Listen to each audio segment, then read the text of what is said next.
gaze, the sweetest taste, devotion, desperation, need. Impaled, you lay a tall, crooked beauty, light exploding from the broken spaces. Blinded, I stretch the chain's length, bone and sinew ripping, your tears and lashes fluttering, great wings of love and death.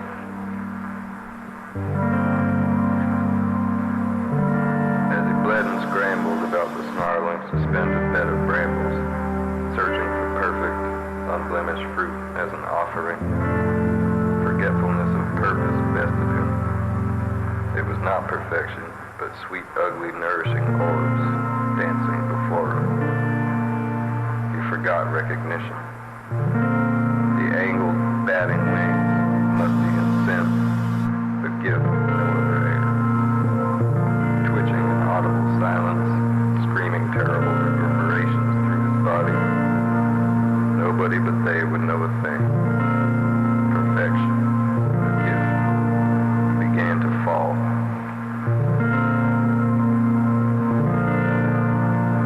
All the robins came, danced upon the chest, to wake the body again.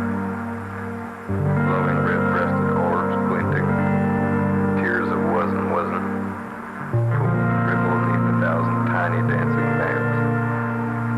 What grace and integrity, your heart guiding the flock of messengers, your infiniteness tingles as it dances up and down the spine.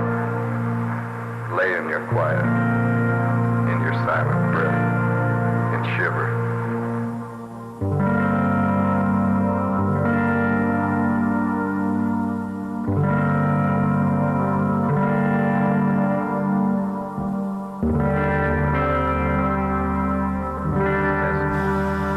Your infiniteness tingles as it dances up and down the spine.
I'm here. I'm here. I'm alive. Wow. It's been a weird week. It's been a weird week. Hey, I'm really hoping my job didn't give me a fucking Sunday night shift this week, because, oh my god, dude, I can't stand that shit no more. I can't stand it. I can't stand it. I can't stand to make things be. How are you all doing tonight? Happy motherfucking Stalker Tuesday. Wonderful to see you all up in chat. Let me give some love to my homies Knives Style, Kim Tustis, Chance Nezumi, Alara Secrelia, motherfucking Fujin. Good to see you all up in here tonight, as always. I hope you're doing well, being good to yourselves. Hope you're all having a good day. It's gonna be spooky. So I've got my room lights on a nice pink and orange feel. And then I'm just gonna turn them down a little bit so I can at least still see what's happening. Is that fucking Skinny Pete? What's up, Lucky? How you doing up in here tonight? Give me a second. What's the fucking button?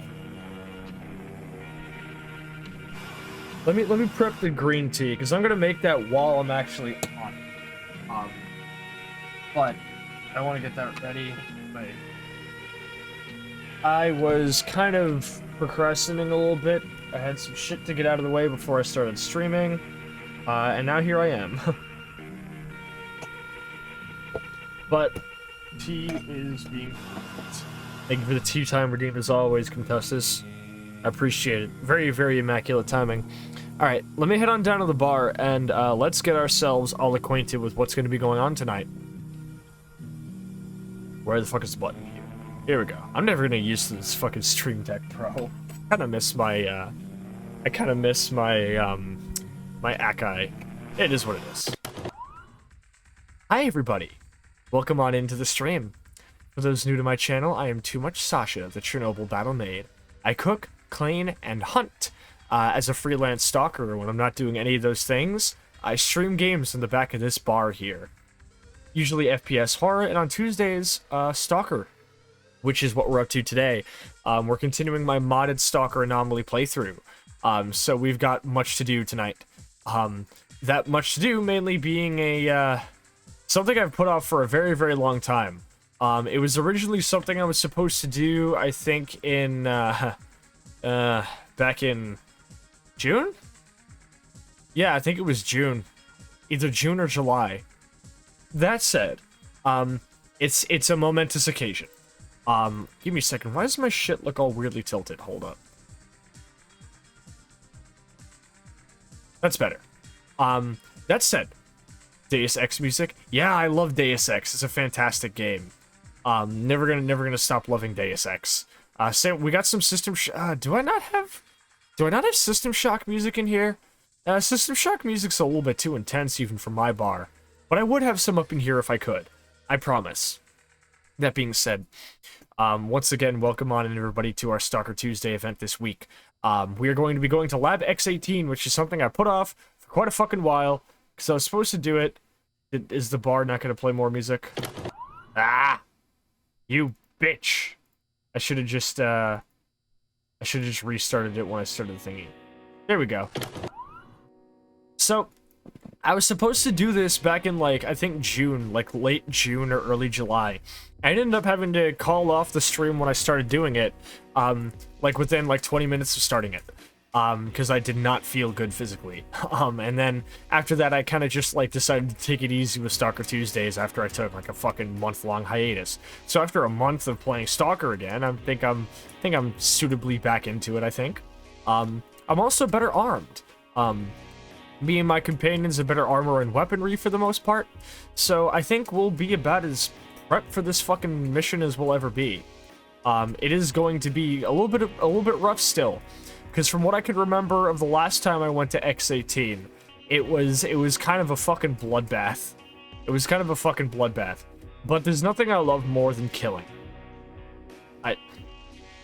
Is that really the one-liner I'm gonna go with? Give me like 5 minutes and I'll get something better. Anyway, let me get Stalker open, and let me show you guys what we're going to be up to then. Because I'm pretty sure I did most of my inventory management last time. Close Minecraft because Lab is the GOAT. You fucking know it. Yeah, I ended up doing all my inventory management at the end of last stream, which is usually what I end up doing whenever I stream Stalker, because I like to get, like, I used to start the stream off with inventory management and then end it doing whatever the fuck, but now it's more like, nah. I'd rather, now I just kind of rather, get right into it at the start and then, you know, wind us all down at the end. Usually means I kind of have less people to raid out with, but that's okay. I know a lot of people like to lurk and put this on as background stuff while they do other things when it comes to the inventory management, because I tend to just go into podcast mode during that time. And you know what? I fucks with that. I fucks with that heavy. So, let's get back to the game, or get into the game. Give me a moment here, huh? That was weird. All right, here we are. So, why do I have the Duna on? Let's go back to my regular only anti-aliasing preset. Actually, hold up.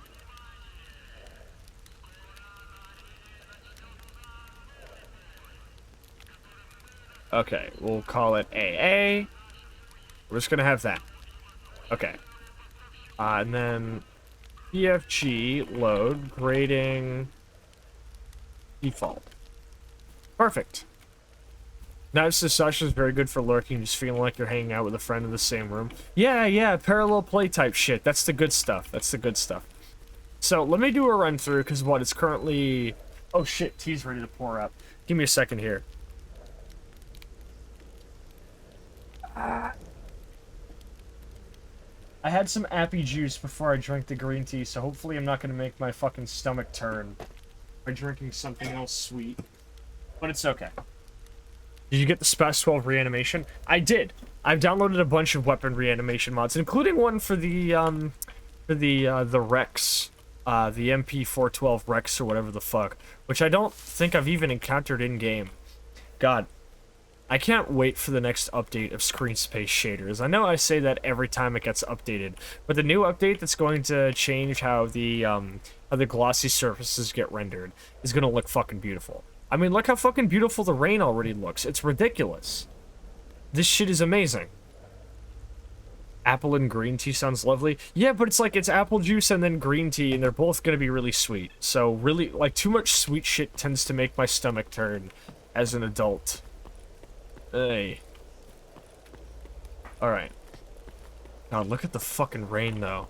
Oh, also, some cool new things real quick. First off, if any of you end up going into the chat and typing !mod list to get yourself the mod list that I use, as always, you will now get, the mod list actually has a link to every mod that I use in it, which I'm very proud of the time it took me to get that done, actually. Secondly, most importantly, the actual music in-game, the Stalker ambient music mod got an update, and I installed it. I've done something I hadn't done with my last installation, I realized. The thing has basically like 3 versions now. There's Light, which has like a lot less music. There's the regular version, which is what I was using last time. And now with the new update, I'm using the version that includes less immersive music. This is music that can have moments that are either louder, more sudden sounds, or harsher sounds. A lot of these were, some of these songs were even in the original Stalker soundtrack, so I didn't see much need to take them out of the mod, or leave them out. So I've effectively brought them back in with my update of the mod.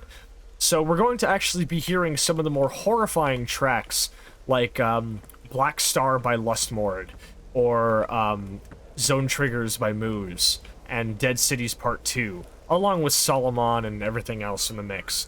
So, whenever it gets to be nighttime up north and places like that, because I did still, you know, make sure to include the setting where there's more location-sensitive music, which is a big thing that I love, but I'll get to that in a second. We will start hearing some of the more scary music. Knives says Lustmord Heart. Fucking love Lustmord, dude. What a terrifying fucking sound for a person to have. Did you get the update of Rain and Glove on the weapon? Oh, trust me. Fujin, every time Screen Space Shaders gets updated, I immediately go for it. I think it is the only mod that I watch as carefully as I do with the level of, like, you know, like, what's the word? Fucking, with like the level of you know, fucking care that I do, because I just love it.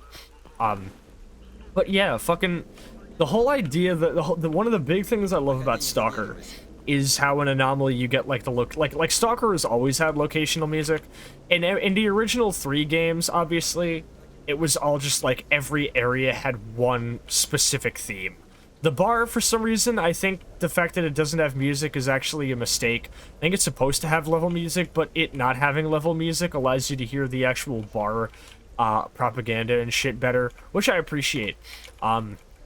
But I do like that in the original trilogy to have like specific level music, and every level had its own theme. But in Anomaly, obviously, because you're going to be spending a lot more time in areas because of how much slower the game tends to be, naturally it makes sense for the music to have a much wider pool of sound. So in Anomaly, it has a much bigger pool of songs that it will cycle through, depending on what level you're in, and it's also time sensitive. So whether you're in like southernmost areas of the zone, closer to the actual border, you'll hear much calmer tracks. At nighttime especially, you'll also hear specific nighttime songs. But during the nighttime when you're up north, it's fucking horrifying. Like even vanilla Anomaly had H3 by Lustmord, which is basically like a live sort of like VIP version of Heresy Part 3, which is super fucked up. So I remember the first time I was crawling through the fucking underbrush of the Red Forest in Anomaly, and fucking listening to H3 and being terrified of it. Because I was like sneaking around Monolith patrols and shit. Also, thank you for the Hydra, Alaris. Give me just a moment here. Give me a sec. Yeah.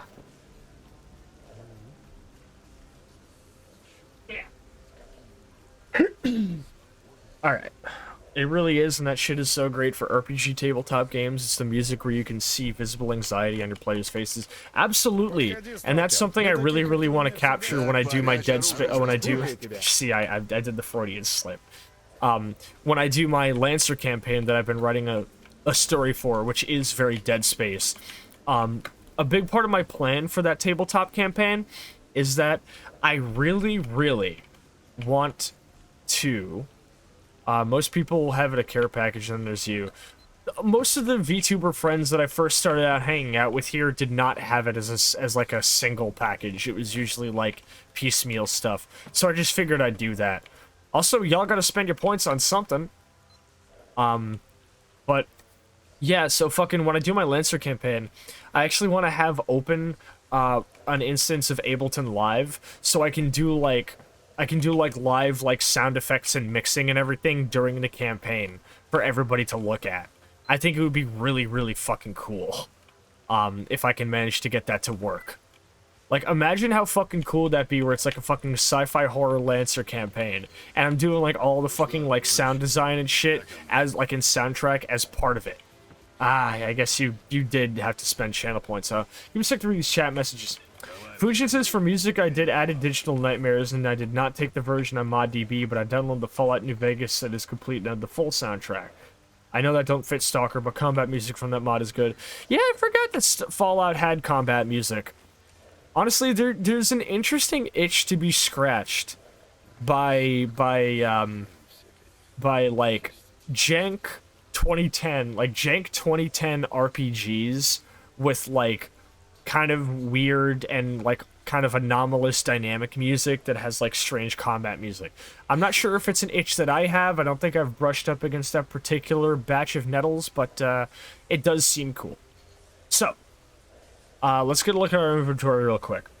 We've got an AK-74 PMC loaded for bear with shit tons of motherfucking FMJ ammo. We've got a Walther P99 loaded for bear with FMJ ammo. I'm also going to be packing the Remington 870 with lots and lots of ammo. We shouldn't be expecting to do a whole lot of combat with like armored enemies, so buckshot should be plenty. I don't want to be packing armor-piercing ammo when I know I'm going to be mostly fighting mutants. And I can't... I think I'll bring slugs just in case. And I will probably have to do my armor repairs on the fly out there. There are going to be some military opponents who are going to be holding the actual position above the actual lab in the factory, so contending with those will require me to be a little bit more careful with my ammunition. I think I'll be okay, for the most part. Oh, I don't know if I showed it on stream. Stop me if I showed it on stream, but I got a Mosa Nagant reanimation pack.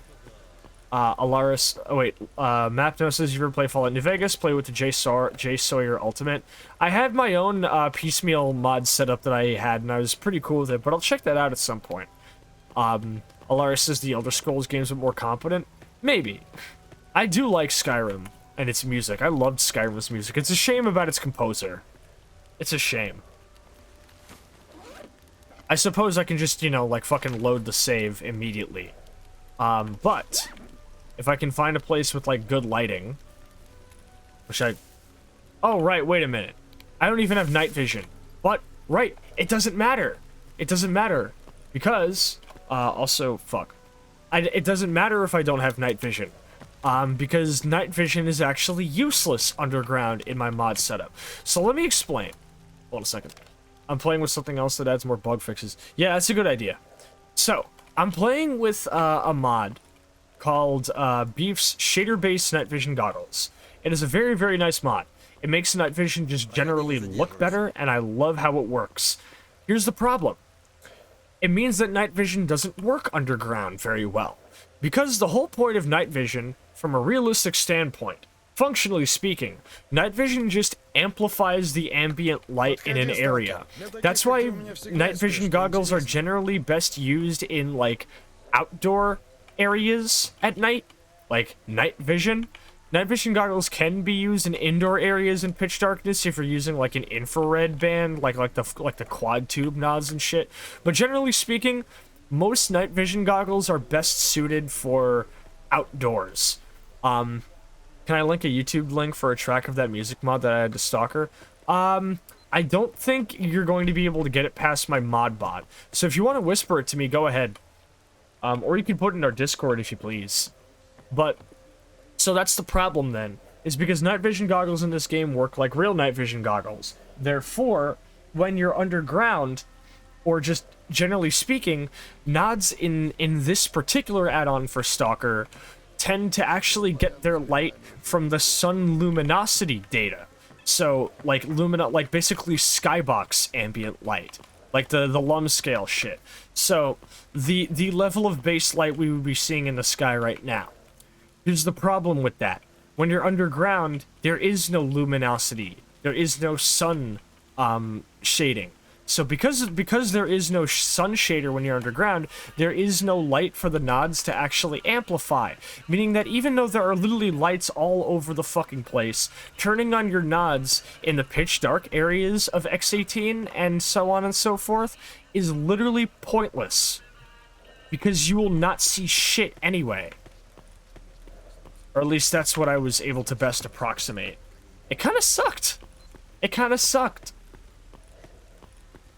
Alright, so peep this, though. Peep this. Mosa Nagant.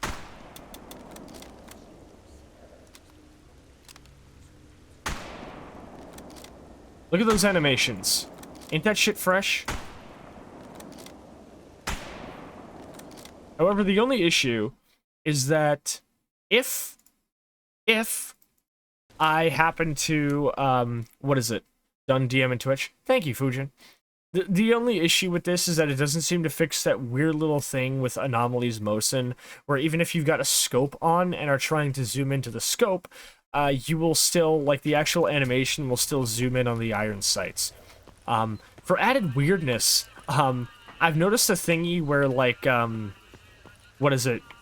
Because of the Phantom's Endgame Tactical Weapons mod and the update for the EFT BAS, what is it, compatibility patch, the what is it, like, alternate sights for the fucking Mosa Nagant are not actually, like, trying to use the irons when a scope is on. Instead, you just fucking tilt it for, like, braced aiming, and it looks goofy as fuck. I do have some AP slugs, but I see very little reason to use them. I've got ammo enough. I don't have any more magazines. How much more magazines can I put in my shit? Yeah, I can fit some more. I wonder if the big man sells more RPK mags. Because I can store at least one more in there. Like, I can actually carry more ammo than this. But the game won't let me. It's right. You're Semyon. You don't have any armor or anything. But Sioma over here has armor and a new gun. I am, you know, super fucking rich, but I don't want to spend money on that right. If I knew that I could, like, you know, spend the money and not have it be a problem, I would probably buy, like, a SPAS 12 for this mission instead of the 870. But I won't do that. Let me go see if I can buy myself some more ammo then. Because I can fit 2 RPK mags in and 1 extra P99 mag. I don't know if Petrenko is going to sell both of these, but it never hurts to try. Also, apologies for starting the stream late again. I had some shit to attend to. Y'all know how it is. Okay. Hey, let's buy it. No. Ho, no. No. I am not spending 11,000. Look, I've got 120,000. I got 121,000 now. I'd be down to 110,000 just from buying these magazines. Fuck that. I'm just gonna go load up some regular mags.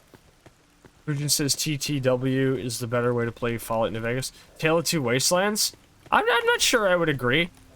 I played Fallout New Vegas without Tale of Two Wastelands and I had a great time. I don't think there's an objective best way to play Fallout New Vegas, because it is a bit of a weird game, all things considered. Let me sleep until the morning and then I'll start making decisions about my loadout then. We'll get up at 6. I'll get some honey in my fucking tea then. Surprising that I have this much energy. My managers have been getting on me and my coworkers' asses about our productivity at work. So they started, like, putting up... Yeah, I see, I agree with Mapno there. I feel like TTW is a little bit weird for that. But my managers have been getting on me and my coworkers' asses about fucking, what's the word? God, what can I remember? Our productivity. And putting up, like... It's weird. So they came up to me on Saturday and they were like, "Hey, Sascha, you're not really doing too good tonight. What's up?" And I'm like, "Well, you know, I'm on new meds and I get sick and shit." And that was actually what was going on. But then they were like, "Well, you know, we gotta, you know, try and do your best to see if you can do better." I'm like, "Okay, fucking whatever." So then Sunday, yesterday, and today, I go in and I bust my ass to the point where at the end of today's shift, there's a fucking note at the fucking entryway that's like, "Here are our most productive employees today," and my fucking ID number is right at the top, and I'm like, man, you guys gotta take this shit down. Like, I don't want my fucking name and ID to be up there on a fucking note that's literally, like, disparaging my coworkers for apparently not being productive enough in an environment where it's impossible to be productive to the level that they want us to be. I'm sorry, but, like, I'm not any better than my coworkers. So I understand they want to flatter me by putting my fucking name up there and shit, because I'm, like, apparently doing really good today, but it's like, I don't want this. I don't want to be, like, fucking on a pedestal. I don't fuck with this. I genuinely considered going past the note and either crossing my name out. You know what I'll do? Is I'll bring some whiteout to work next time. And if my name ends up on the fucking top, like, you know, top employees list of the day again, I'm just gonna white it out. Be like, "Nope, I'm not there. Sorry. You're looking for somebody else, dude." Okay, we need grenades. Grenades I'm sure I can procure from the military men in the field. So making sure that all my disassembly tools are in good standing is probably a must. Make sure a knife is all in set. We're going to the Dark Valley. There's probably going to be a lot of mutants. I have way too much fucking pseudo-doc meat, dude. Can I not upgrade this? Why don't I upgrade this girl a little bit, huh? What do we have here? Okay, what's that there? Okay, I can upgrade the reliability for its durability's sake. And then after that, I can get either reduced recoil or flatness. Generally speaking, I am not really into using this thing for like long range engagements, so I think reducing recoil is probably the better option. Lastly, I want to bring all the medical supplies I can foster. So we've got shit tons of medkits, shit tons of stim packs, plenty of morphine, and it looks to be about good. I'm gonna sell one of these harmonicas to some dumb sap here. What's my battery situation looking like? Yeah, I'm good. I'm good. Just gonna fucking make sure these are all in good standing. My suit's durability is going to prove to be the biggest barrier here, I think. Fujin says Zilliandro is doing some good stuff again. What, in Stalker modding? In, like, Stalker Anomaly modding? And Hitman is going to put out new animations for quest items. I'm interested to know what you mean. And I'm probably going to go for another vodka run to Yantar after this. Shouldn't be that difficult. No Fallout modding. I'm afraid I haven't really been a part or present in Fallout modding for a very long while. So I'm afraid I wouldn't know.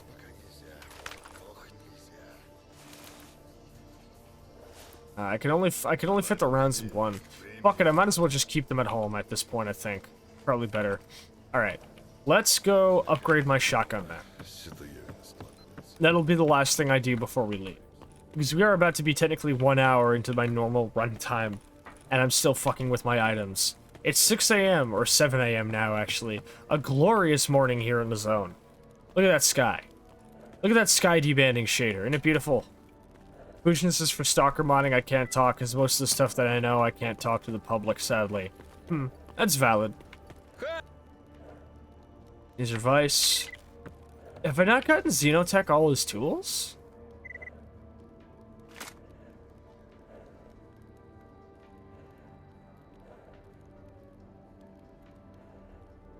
Huh?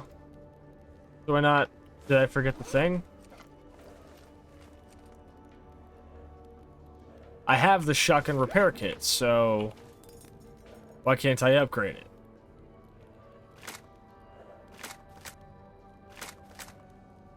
Yeah, required toolkit, +2. I've got one right here.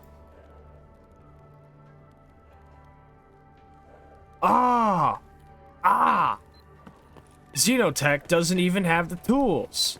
Or not Xenotech. Not Card neither. Fucking, I never gave Mangun the tools. I threw like 1,000 rubles away just now trying to upgrade a weapon that he doesn't even have the tools left over to do. You know why? Because Stalker Anomaly is playing a funny prank on me and I have 4 advanced tools and no basic tools. Thanks. Well, no shotgun upgrades tonight then, I guess. How insane would I be if I packed a Colt instead? Nah, not with a 7-round magazine cap and only having 1 magazine in spare. Fuck that. I would kill for more 45 ammo weapons. I'd like a USP or something. I should get that pretty polished pistols mod. Because BAS is nice, but it is a bit lacking in the pistols category. Alright, let me eat something for breakfast and let's be on our way to the Dark Valley. I don't want to be taking too long with this.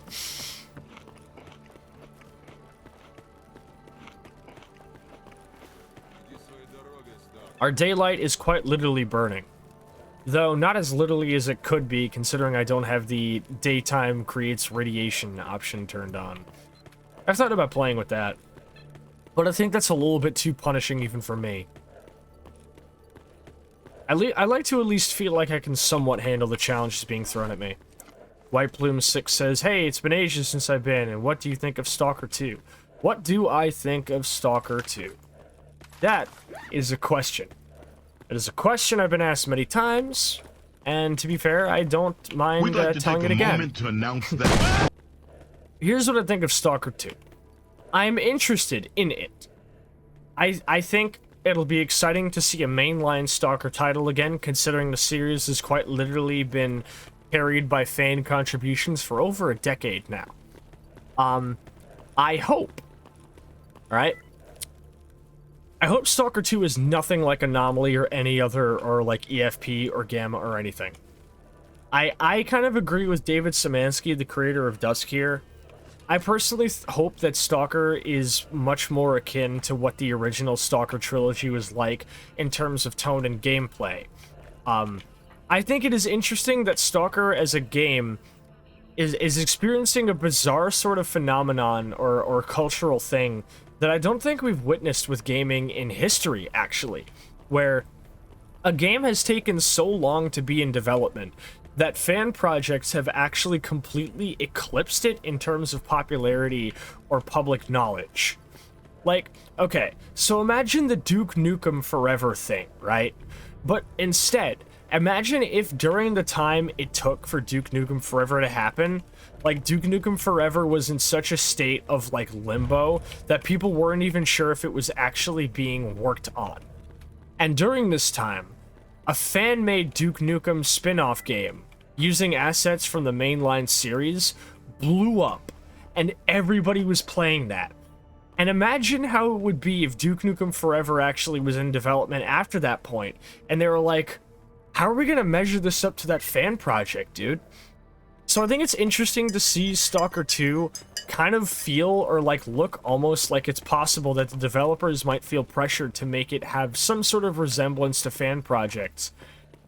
Fan projects which have kind of spiraled out of control and drastically changed the overall identity of Stalker. I don't think a lot of people would argue if I stated that fan projects have drastically changed what Stalker is like. We generally associate Stalker as being more difficult, extra immersive, and more like sort of like washed out and brutal, when even in reality, the darkest Stalker title, the original Shadow of Chernobyl, still had enough jank and quirkiness to it that, compared to like Anomaly and Dead Air and Gamma and EFP and so forth, classic Stalker is so tonally different. Fan projects have molded Stalker into an entirely different like creation. Fitting that a game all about radiation and experiments would it itself be mutated beyond recognition by its fans and appreciators. The point that I'm trying to make is, or at least what I'm trying to get to, I think Stalker 2 is cool. I hope it's nothing like the fan projects we've been seeing before, and for good reason. Because one, I want there to be modding support of Stalker 2. Two, I want Stalker 2 to, like, okay. How do I put this? I'm stumbling over my words a little bit. Here's how I view it. Okay, White Plume. Here is, like, how I'm going to close this off, because I'm, like, taking way too long to just, like, be to the point about this. Ah, I fucking got shot. But, here's how I see it. If Stalker 2 turns out terrible, who cares? We've got Anomaly, Dead Air, EFP, Gamma, you name it. So many fan projects that have completely eclipsed Stalker. Because of that, I hope that Stalker 2 is nothing like these fan projects. Because if I want to have the experiences that these fan projects offer, I can just play them. And I don't have to worry about splitting my time up and saying, oh, I kind of want to play this, but I kind of want to play this. No, if I feel like in a certain mood, I can play exactly that. Lastly, if Stalker 2 is good, then good. So that's all I have to say. I hope Stalker 2 turns out well. If it does, I hope it's nothing like Anomaly. And if it doesn't turn out well, we always have Anomaly and the fan projects to play instead. I think Stalker 2's development and how it will probably turn out is going to be a win-win for Stalker players. Maybe not people who are into Stalker. Like, maybe not people who haven't played it before. We can mod the shit out of Stalker 2 if it's bad. Yeah, Fujin's Stalker 2 is going to be like Stalker games. Good. I've seen the trailers. The only thing that has me, like, the most recent trailer is really cool. Here's my only issue. Why does the guy have that accent? Why does he have that accent? I don't know. I don't know, man. I kind of liked it. Obviously, the first two player characters in Stalker were completely unspeaking individuals with no voices. And then you had Degtiarev, who, like, sounded like he was literally one of the, like, programmers that they pull out of the office to do voice lines. But it's like, you know, I don't know. Unreal Engine is so easy to mod that if there's something modding is going to be the thing that'll keep it alive. And that is the point that I made a very, very long time ago. To this exact end. Where I said, listen, alright? No matter the quality of the game, no matter how it compares to the original Stalker games or anything like that, no matter what, the thing that is going to be the make or break, the ultimate end point and the most important aspect of it is going to be whether or not it is moddable. If it is moddable, then we can rest assured that it's going to be great. It may not release great, but it will be great.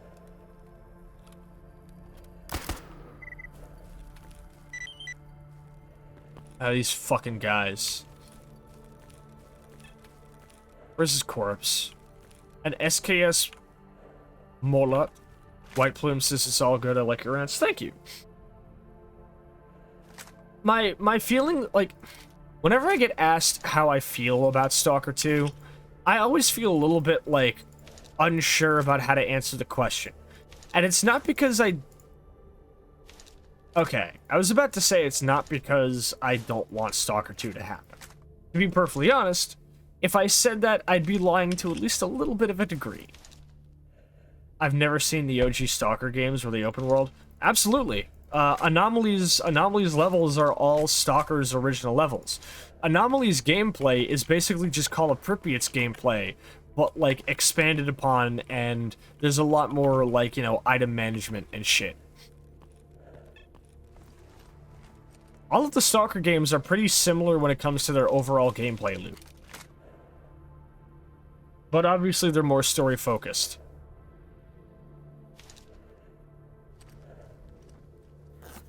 You should absolutely play the original Shadow of Chernobyl.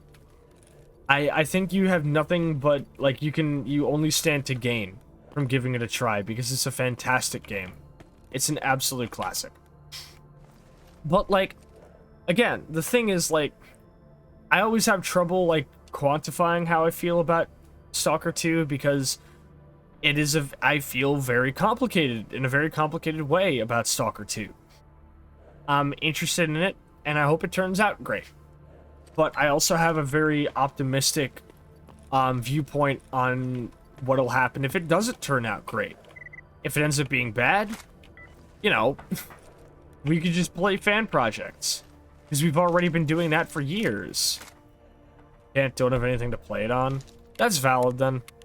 To be fair, it is like a game from 2007. It is pretty easy to run on modern computers. I was able to run it on a Gateway computer back in 2012. A Gateway computer that I purchased in 2009. A pretty bad laptop, all things considered. It couldn't even scroll, but it was able to run Stalker. So if you've got, like, a laptop, I think you'd at least be able to run it somewhat. That said, if you've got, like, a ThinkPad, you're probably not going to be able to. Because Stalker was basically Slav Crisis back in the day. Slav Crisis is a terrible thing, or a terrible, even, concept. I don't have a computer. Ah! You're on mobile. That makes sense, then. I see. Well, I assume you're probably happy that Stalker 2 is going to be on Xbox. That's another thing I forgot. Is that Stalker 2 is purportedly going to be on consoles as well. I do not fuck with that. Because there has never been a video game in the history of video games where its PC version was not, or like its overall development was not neutered because they had to, like, intentionally cut shit out specifically to make console deadlines or ensure it would perform well on consoles. Generally speaking, whenever this does happen, it's mainly because the publisher doesn't care enough to just get a different porting team in to chop shit up for a port. Yet, it still sucks whenever that happens. And I am extremely wary about what may happen to Stalker 2 if they have to cut shit for consoles. I don't like the sound of it.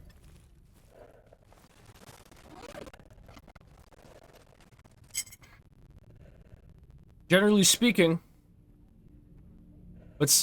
I'm about to do a Simpsons quote here. We don't know if console players play Stalker. Frankly, we don't want to know.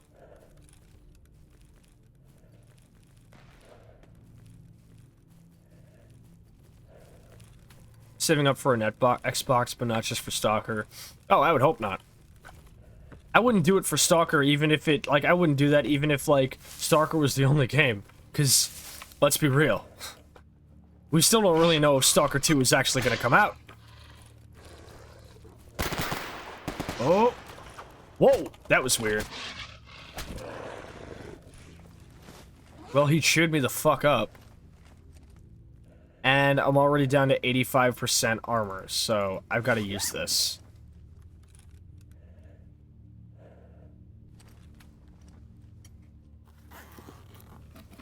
See that shit? I went down in 10% armor durability just from a couple of pseudo-dog hits. This is why I brought 3 plates of Kevlar. Fujin says, I only buy PS for Final Fantasy. I haven't bought a PS5. I bought a PS4 for Bloodborne. And for Persona 5 and Nier Automata, I guess. Personally speaking, funnily enough, the PlayStation consoles in my collection I use the most are my PS2 and PS3. PS3 mainly to play MotorStorm and Full Auto 2 and other car combat games. And my PS2 mainly to play survival horror titles and classic Gran Turismo. Because I have Gran Turismo 1, 2, 3, 4, and 5. I do not have 6, but I want to. But I remember seeing Casey's video about how difficult it is to get 6 running. I may be left up to that option only at this point. But I'm not even sure if the PS3 marketplace still functions.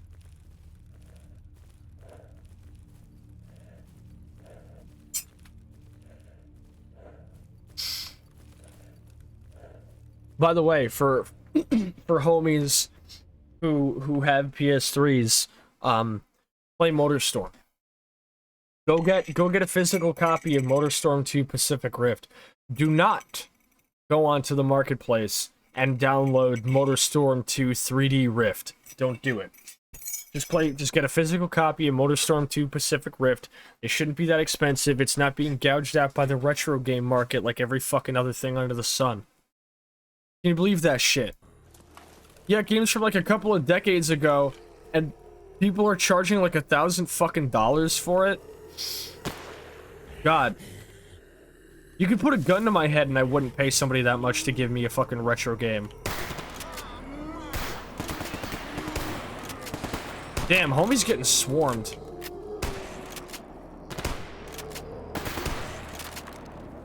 Well, at least the shotty gets him good.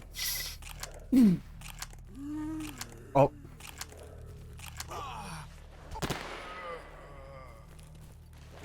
Oh. You are tracking the zombie. Also, the stealth mod got updated as well. I forgot about that. I updated a couple of mods. Well, if I was ever low on medical supplies, which thankfully I'm not, the zombies are here to only give me ruble coins, actually, for some fucking reason. What's up with that? Hands, coins. Man, I'll take a joint over this. Really? This is all you have to offer? Man, I used to be like, man, zombies have so much good stuff on them in the loot table. And now they ain't got shit. What happened? This shit's whack. This shit is whack as whack can be. Alright, I'm gonna have my boys wait on the outskirts of the area, because, what has spotted me? I'm gonna have my boys wait on the outskirts, because pulling up to the actual factory is a tactical nightmare. Oh, it's boars. This one looks wounded.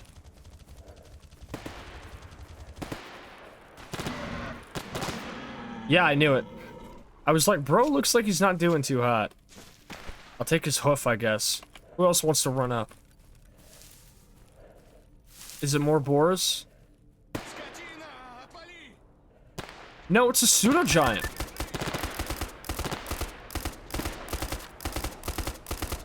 Bruh, I swear, if I am running out of all of my fucking ammo right in the beginning... Okay, that was the boar, not my boy. I got really fucking worried.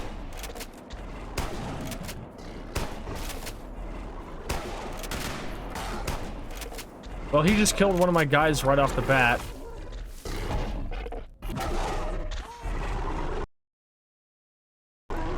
Why?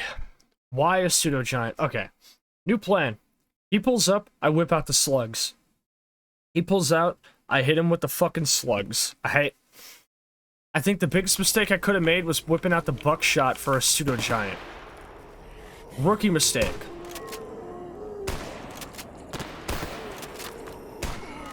Ouch.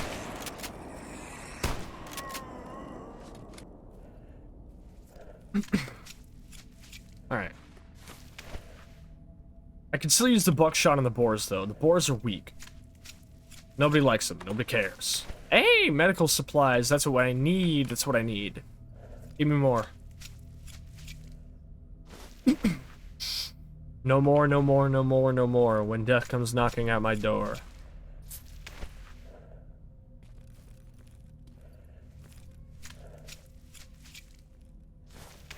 Okay. Suit durability sitting at 93% already. Slugs. Where the slugs at? Oh, those are old AP slugs. Why'd I even bring these? Don't waste AK ammo. That's for my actual, like, you know, the soldiers that are going to be dealing with. Don't waste the buckshot. It's for the muties. Alright. You know, I should have brought an IED. Don't get involved. Let's see if I can get my eyes on them. Oh, right. These are completely useless during the daytime. Especially during a foggy day. Thanks, Stalker. I appreciate you somewhat. It appears the military is taking care of him to a degree. Aha! I see you.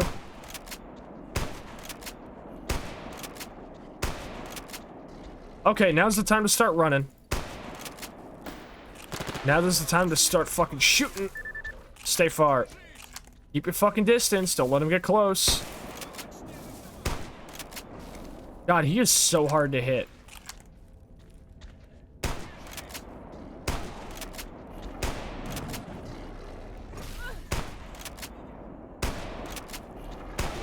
God, why can't I fucking put his eyes out at least? See, at least my men have actually, like, I forgot, I need to turn on the stay far thing if we're dealing with mutants. Because then they won't get right up in the pseudo-giant shit. Yeah, keep your distance, and you'll be fine.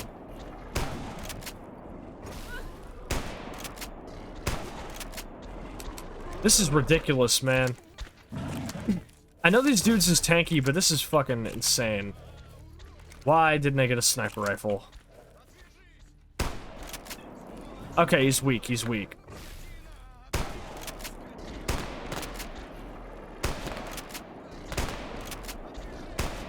How did you... Cats? Cats. Cats decided to make this... Oh, God. Who wants to count down how many slug rounds it takes to fucking cap one of these dudes? Like, this is why I packed the sniper rifles for the big game, dude. Like a fucking Remington, a Remington M700. I could do with one of those. But unfortunately, that's not in my budget. Alright. I'm gonna quick save after I skin the bodies. I'm not doing this shit again. Especially after one of them has a fucked up loot table that doesn't even have anything. This guy's got fucking 300 rubles. Yay. That'll buy me, like, a third of a soda.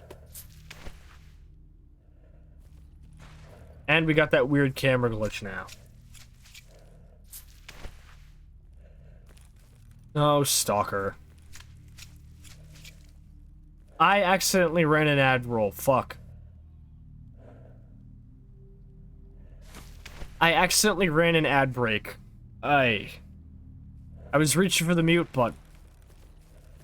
Well, if we had any people who weren't subbed and weren't interested in watching me skin zombies for 10 years, I suppose they're technically getting a break, huh? It's all good. Why are you pushing me into the campfire, dude? Okay. Stay here. Unload my shit. And let's switch to some slugs.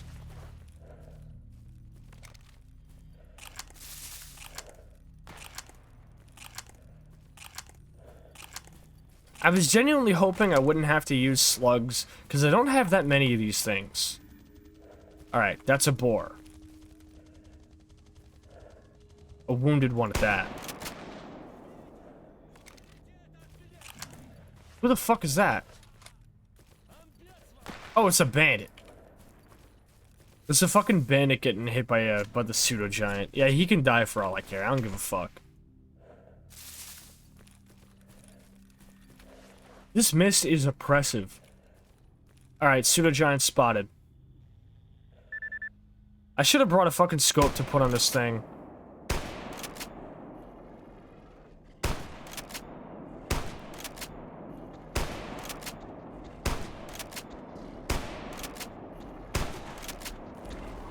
Ay.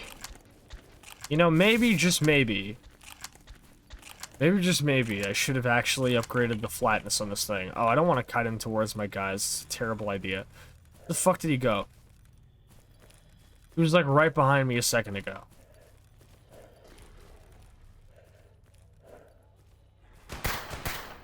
Why are you shooting at me, my man?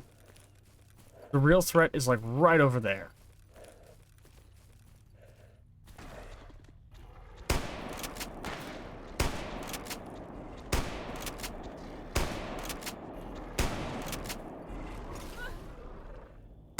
The range on that fucking stomp is ridiculous, by the way. Oh, pseudo giant. Alright, step to me, come on. Where's he at?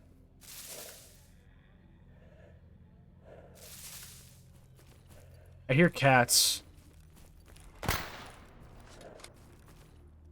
You know, the audacity of there being a fucking bandit over there who seems to think that I'm a bigger threat than a giant fucking thing of flesh.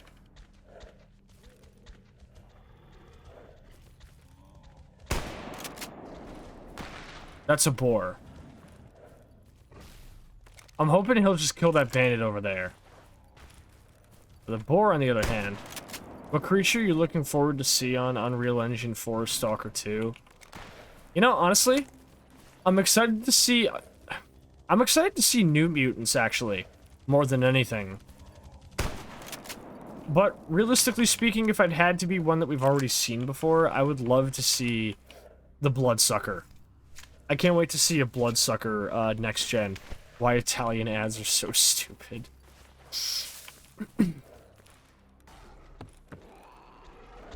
Fuck you too. Where's your friend? I saw him over there. I'll waste all my slugs on you shitheads if I have to.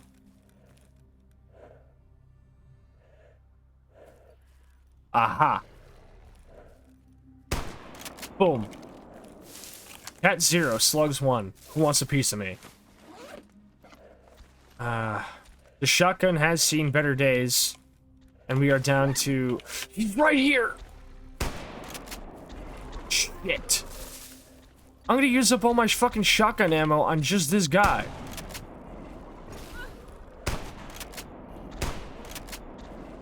Okay, he's weak. I can probably bring my guys in to finish him off now. I took out the cats, I took out the boars, and it looks like he killed the bandits, so if my guys keep their distance, we'll be okay.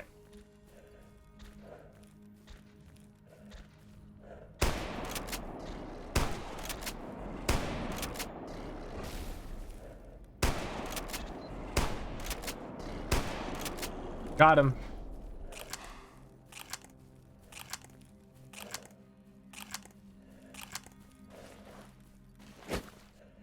bitch.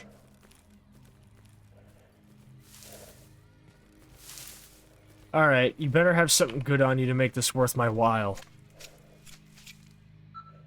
An eye, your skin, and your hand.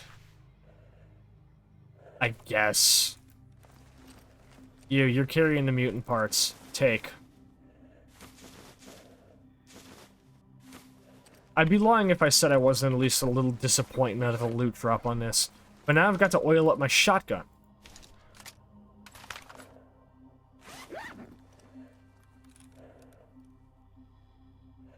Here we go. Actually, no, we're never in a shortage of bandit patches. I'll use that.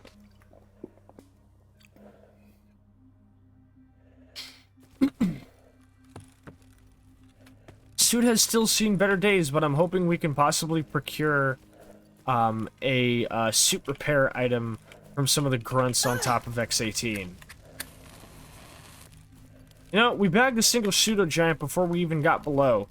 Here's the problem. Killing the one that's inside is going to be even harder. Since 1, I forgot IEDs. 2, I'm now dangerously low on slug ammo.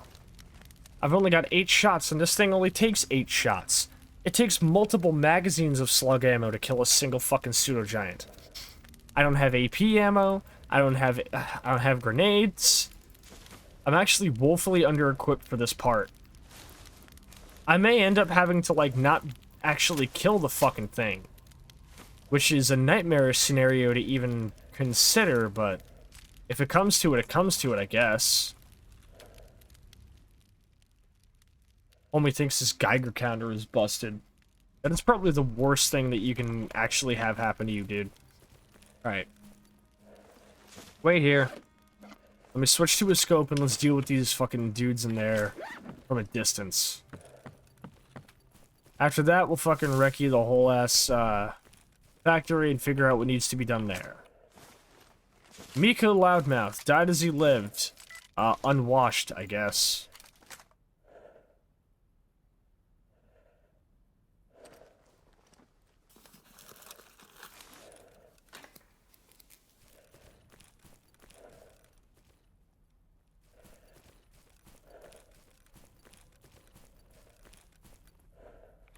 You can just barely see it, but over there is the factory.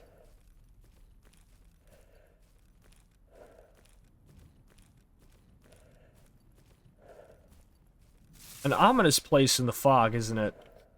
The fog will help my visibility with showing up, though, because there's a couple of snipers on the 3rd floor.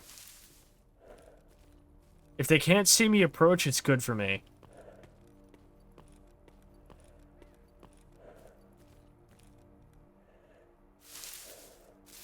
Please don't see me, dude. Oh, right. Let's see if I can do a head count. The tree obscures it.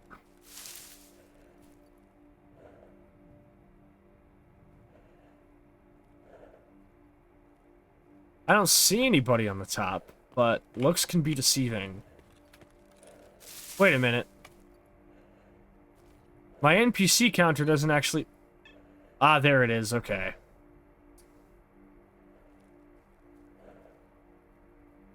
I'm willing to bet there's at least one guy up above.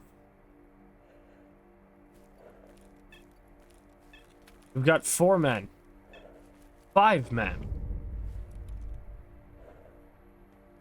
5 hostiles all in this building. What's my ammo looking like? Nearly full, huh?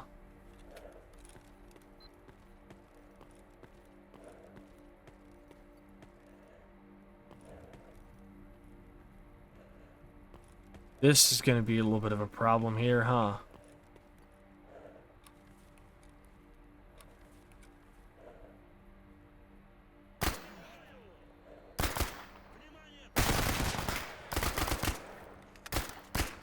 Drop.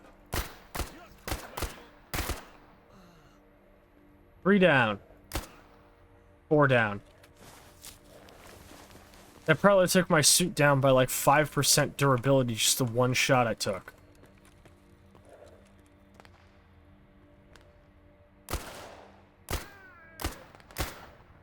Factory clear. and somehow all of my guys died. How? What killed them? Hold up, this I gotta see. What the fuck did the man? I was like literally gone for like 2 minutes, man. What could have done this? Oh.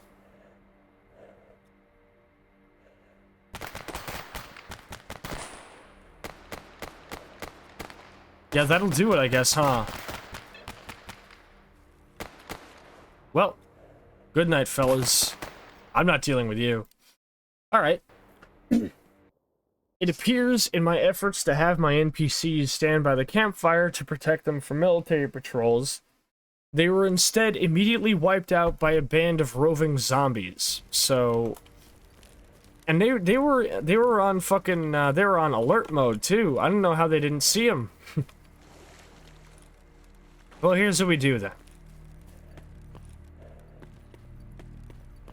We bring them over here. We have them hide down here in the underbrush. Mercenaries like to patrol that area up there, but this is probably better for them.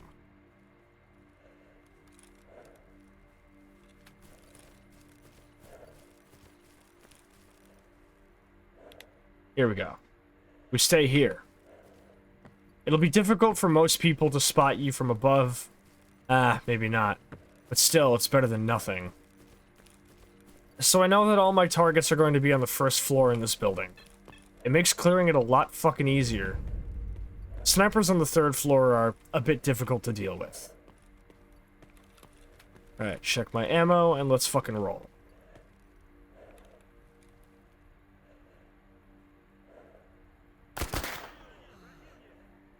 Mama. Oh.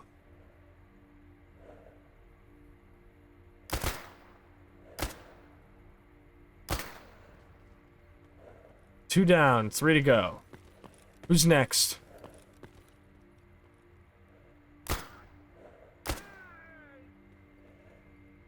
Coward.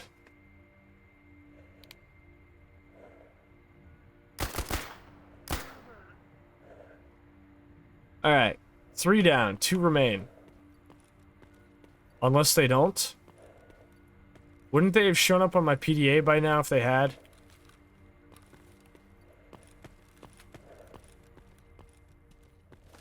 Sometimes the Dark Valley factory is understaffed with military men, but I didn't expect it to be like this. In one save, there were 2 guys, there were 5 guys here, and now there's only 3. Well, I'm still not letting my guys in here until I've cleared it out, so...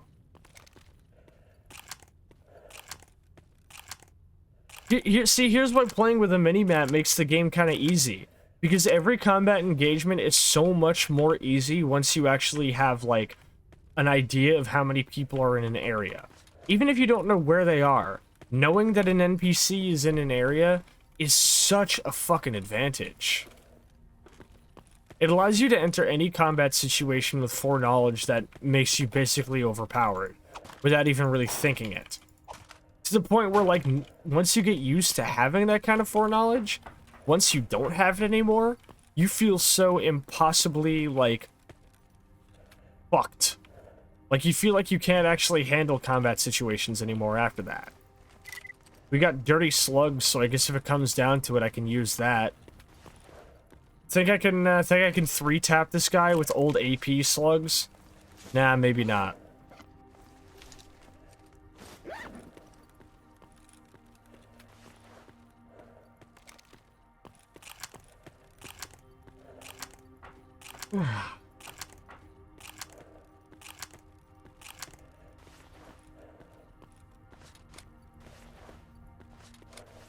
Alright. Verbal street sweeper, buckshots speaker. Junior Sergeant Zaharin. Packing an SR-2M Veresk modernized. A weapon I'm well acquainted with in terms of its rapport, but I am not well acquainted with it in terms of actually making use of this gun. I think it's a perfectly nice weapon, all things considered, but it doesn't really take any scopes. And generally speaking, I can't see myself making much use of it, so, goodbye.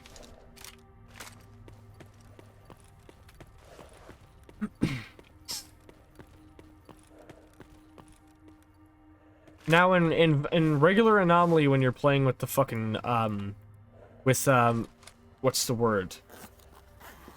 What's the setting that you turn on when you're, like, starting a brand new, save? And you can decide if levels are actually going to be, like, open, or whether you actually have to, like, find maps showing level transitions. Regardless, if you don't turn on that, the only way to actually figure out how to enter Lab X18 requires you to actually pick up and activate a map found in Strelok's stash in the beginning of the game. Or, you know, in the beginning of the story mode anyway. So, until you do that, you don't actually have the option to enter Lab X18. Because the game will repeatedly tell you that you don't know how to get down there, even though it's a doorway. It's a doorway. You go to the bottom of this factory and there's just a door there. You walk through the door and it brings you straight to X18. But the game wants to know you that, fuck it. Open zone, thank you. So if you don't have open zone, the game won't let you enter X18 unless you actually read Strelok's maps. And yet, it's weird. Okay. Now time for the big test here. How useful are my men going to be inside of X18? Personally speaking, I doubt it. There's going to be a lot as, like, I can't overstate it enough. As soon as we get onto the first floor, like the bottom floor of the area, we are going to be inundated with monsters. Like, I'm talking, like, ridiculous levels of dudes. Way too many fucking dudes that we could possibly deal with at once. And my men are going to be expected to deal with that. There's a box for some reason. You know what? Putting all my shit into it and then taking it out later to organize it sounds like a good idea, actually. I think I'll do exactly that. Measly AP ammo.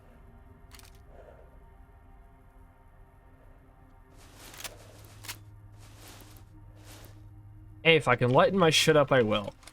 If I end up finding any weapon that uses an M203 launcher, I can probably launch that dirty M203 and at least do some damage to the pseudo-giant in the lab basement, but I doubt it.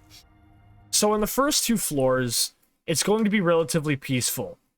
Poltergeists are going to be throwing things at me. But as soon as I get to the bottom floor, it's all bets off. I've on playthroughs experienced bloodsuckers, psysuckers, Carlix, controllers, and all other manner of monsters, all in, like, the same floor. And they all bum rush the staircase as soon as you open the door. So, once you get through that, it's actually kind of smooth sailing.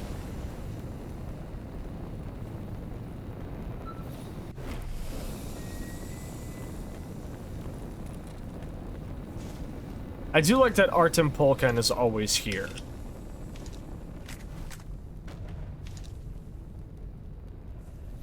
A bear stalker suit.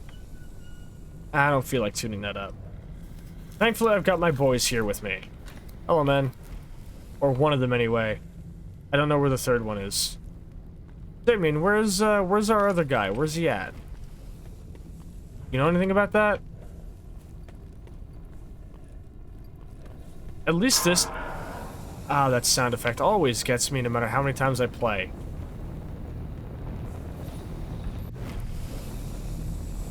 I think my other homeboy is downstairs. Alright. I might have to turn on the fucking music just to keep myself stabilized here. No matter how many times I go through X18, it never gets easier. I got soft, man. I got soft with horror games. I let myself get so fucking soft.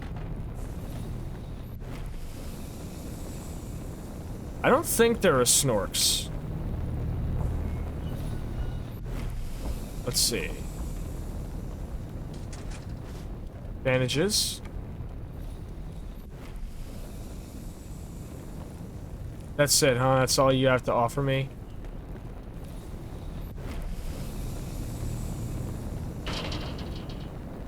Yeah, see, normally snorks come through here.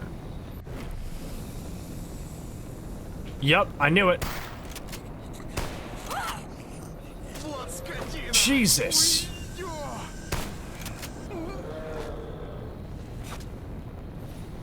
I am bleeding. Yeah, it's Semyon. Gonna need another tourniquet. Relax, he didn't hit you that hard. What's your favorite creature lore was?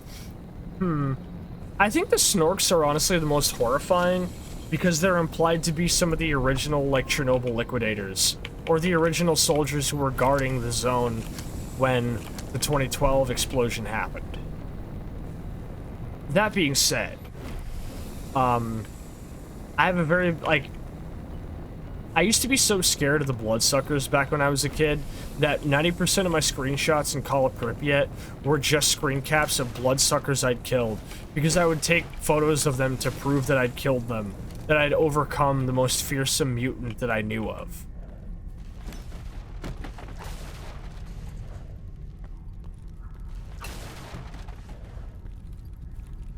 Okay, I've got to be careful because there are still the fucking... Yeah, you break that box, man. Your MP7 has seen better days, though. What?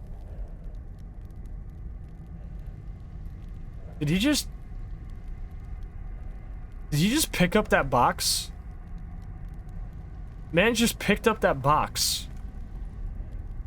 That is horrifying about snorks. Yeah. Piotr Kalugan. Yeah, I know what the code is. It's 1243.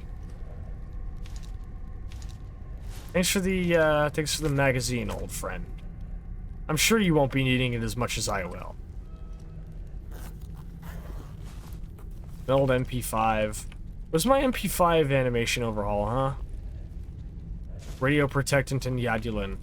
Those will be useful to me.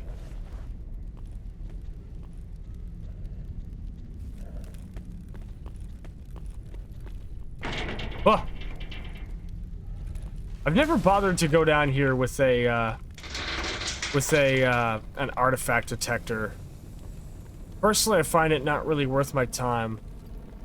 My worst creature to fight is Controller because I have the Gunslinger kill aura to Anomaly. Oh god, why would you do that? I've got RZ's Controller overhaul, so they frequently turn NPCs against me. And sometimes they glitch out of the map, the controllers, so I can't actually save the NPCs. It happened to Gatekeeper, I had to kill him and respawn him and shit. Alright, let's see. That sound is the worst. Okay. It's about to get bad. We gotta hurry up, my boy's in danger down here. Let's move. Aye! God, that hurts. Go get him, go get him, go get him. Come on, fuck him up, fuck him up. If I hear a fucking guy scream from a controller attack, I'm going to fucking lose it. We don't have much time to fucking clear this room. Why is my guy running around without a gun? Okay. I have to get to work.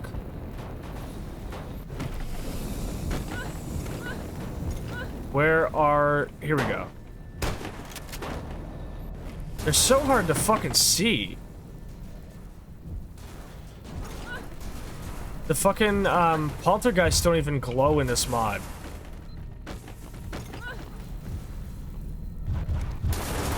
Ouch!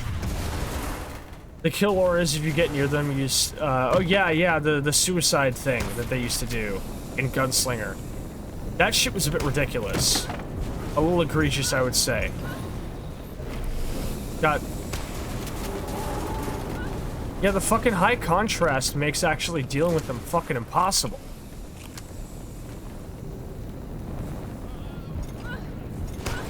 I see you!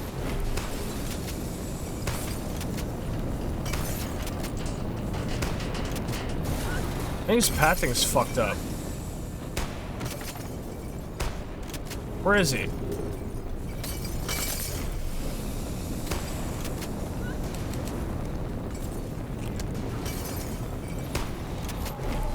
Okay, okay. There's a controller now too, I see. Great. Okay, this is gonna be harder to deal with. I can't see shit in here.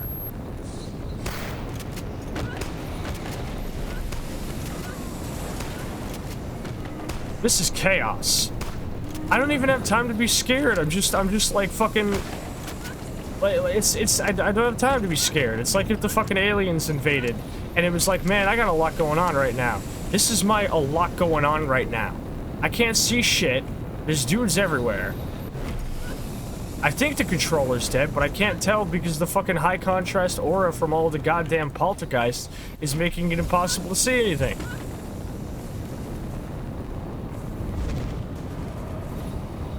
I quite literally can't see dick in here. And there's a pyrogeist to boot now. This is not second floor stuff, my man. Nice job, you trapped yourself in a corner, fuckhead. And the poltergeist fell into an anomaly. I feel like I should make it clear that the poltergeist fell into an anomaly. Alright, hold up. There's at least one poltergeist left. It's a pyrogeist. I don't know where he is.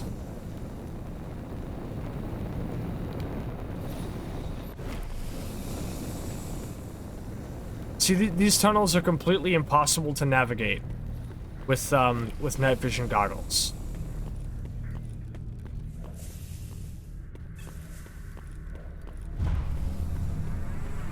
White Plume says, by the way, I managed to convince with my friends who's never even heard of Stalker to buy it for Stalker 2.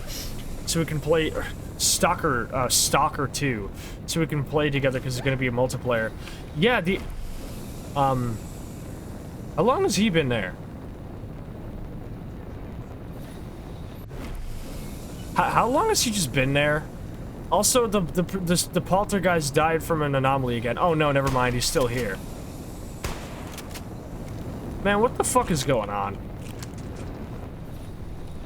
Man, remember how in Shadow of Chernobyl X-18 was batshit horrifying, and now there's just so much chaos? Like, okay, the comparison here is like classic Shadow of Chernobyl X-18 is like fucking I don't know, Thief 3 The Cradle, and fucking Anomaly X-18 is like Thief 3's fucking City Streets level when the enforcers are out, where it's just batshit insane and nothing makes sense.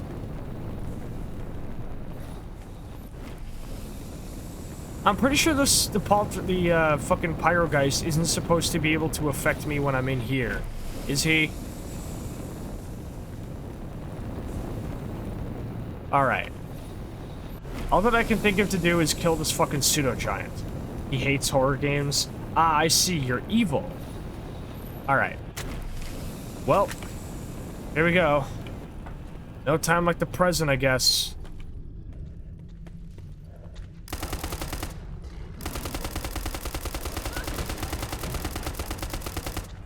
I will not falter. I gotta run, though.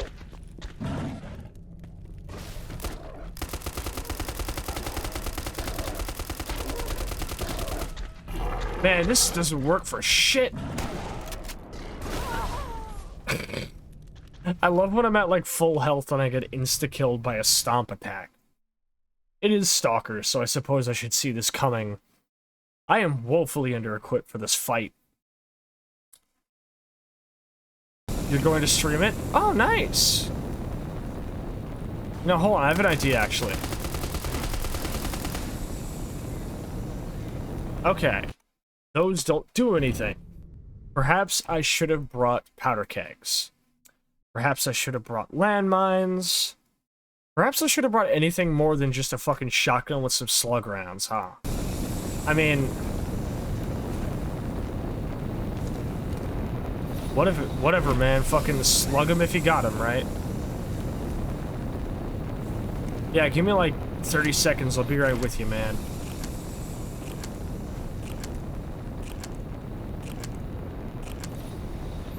Okay. Step up to the gun show, shithead.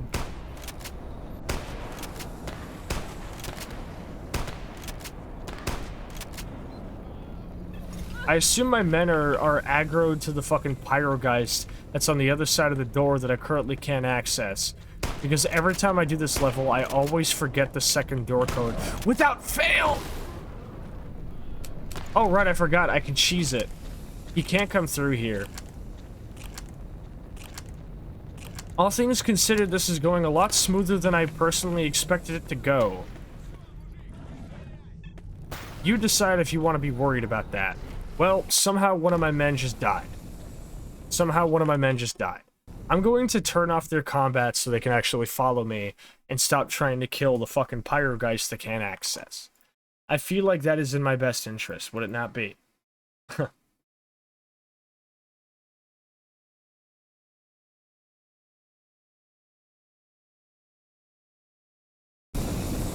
Okay. First off, turn off your fucking combat and get down here, shitheads. Where's the other one? Where is he, boy? He should be at the end of this corridor. Was he on the fucking second floor? Alright, they're all here. If I turn on your combat, you're going to immediately get aggroed to the other thing again, aren't you? Okay. Wait here.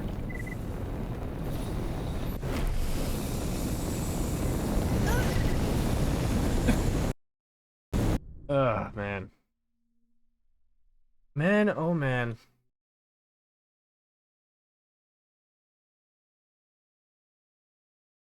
Oh, what you do to me. No one knows.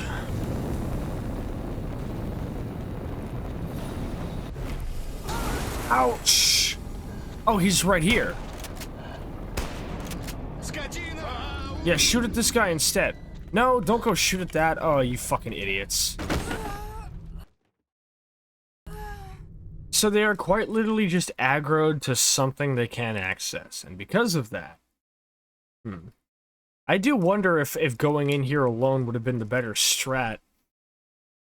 There's not really much for these guys to carry, and... they seem to be really fucking half-wit. Why are you right here, man?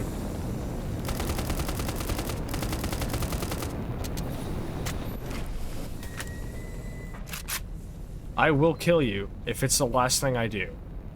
And you know what? Considering we're in Stalker, it might very well be.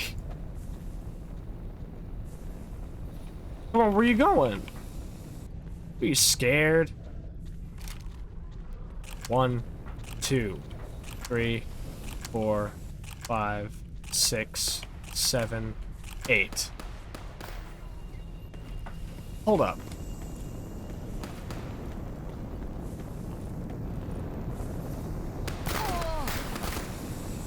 That's what killed them.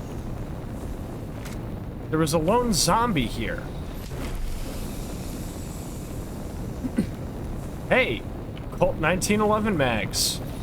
Good timing. What's my suit looking like? It better not be below 70, 79, okay. Okay. Pull out the shotty. Can't see the motherfucker and you can still hurt me.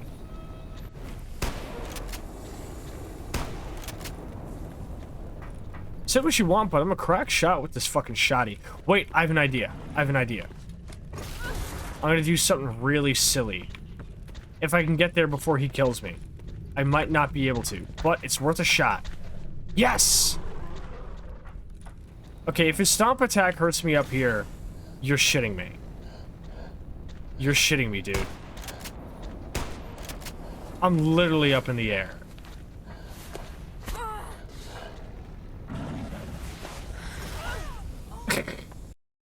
I'm up in the fucking rafters and his stomp attack hits me. And to think this would be so easy to circumvent, or at the very least avoid.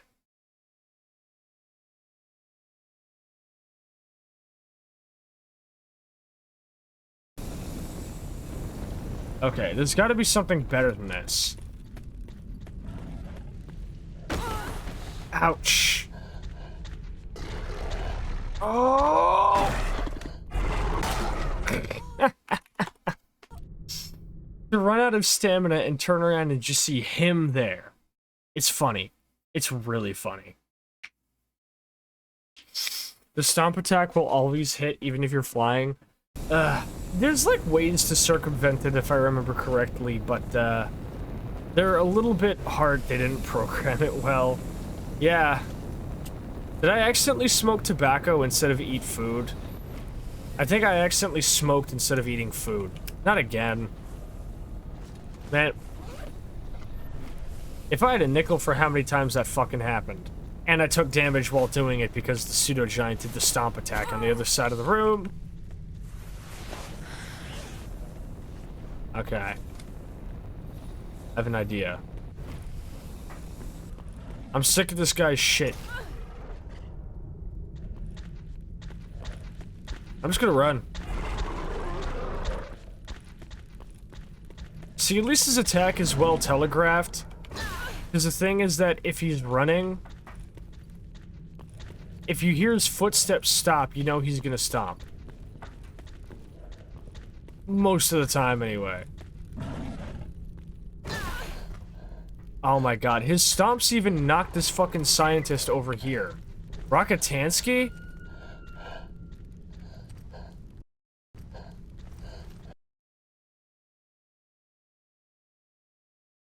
Isn't that the name of Mad Max? Isn't Rockatansky the name? Isn't that Mad Max's last name? Also, why does he look so, why does he look so emaciated? Jesus, the man looks like he works at Rockstar. What happened? Well, my hope of escaping this prison lies beyond me. My only salvation is death. Unless... Holy shit, I made it. Holy shit, I made it. Let's get the fuck out of here. Unless... Maybe I want to, though.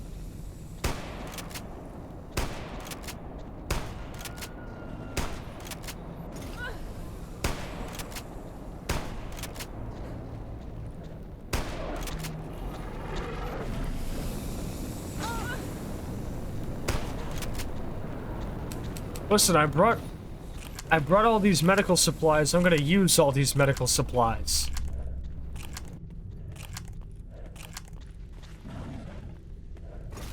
See, if you time it just right.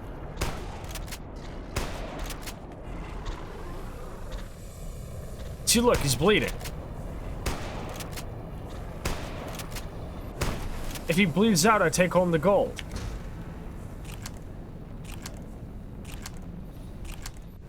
As soon as I get out of this fucking lab, I'm taking my halftime break, man. Fuck this.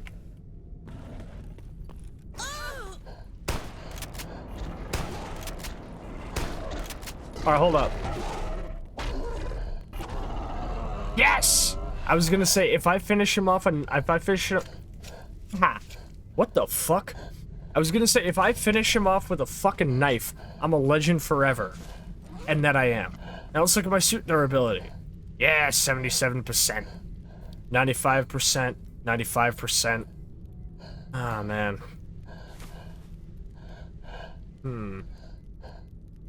Let's be a little bit more luxurious with the health, shall we? Okay. Pseudo Giant dead. I'm low on shotgun ammo. My guns and suit desperately need repairing. Time to eat a chocolate bar and pretend none of this is happening.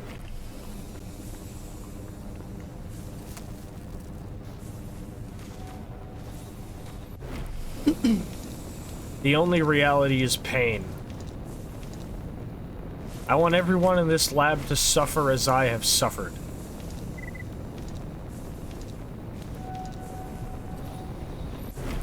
I can't wait to fucking get out of here. White Plume says, I can't wait for my friend to find a bloodsucker for the first time. You're evil. You're actually evil. Is this the controller? Yes, it is, and we got shit tons of good loot off the man. I'm getting good mutant loot tables for everything that isn't a zombie. Zombies are giving me terrible shit, but everybody else isn't. I guess I'll take it. Okay, some of these guns I want. Some of them I don't. And we've got a drug recipe. I can probably use that to make some useful things. Okay. Now let's see if I can remember the door code. We feasibly shouldn't have to deal with anything. However, we will have to deal with the military as soon as we clear out the lab proper.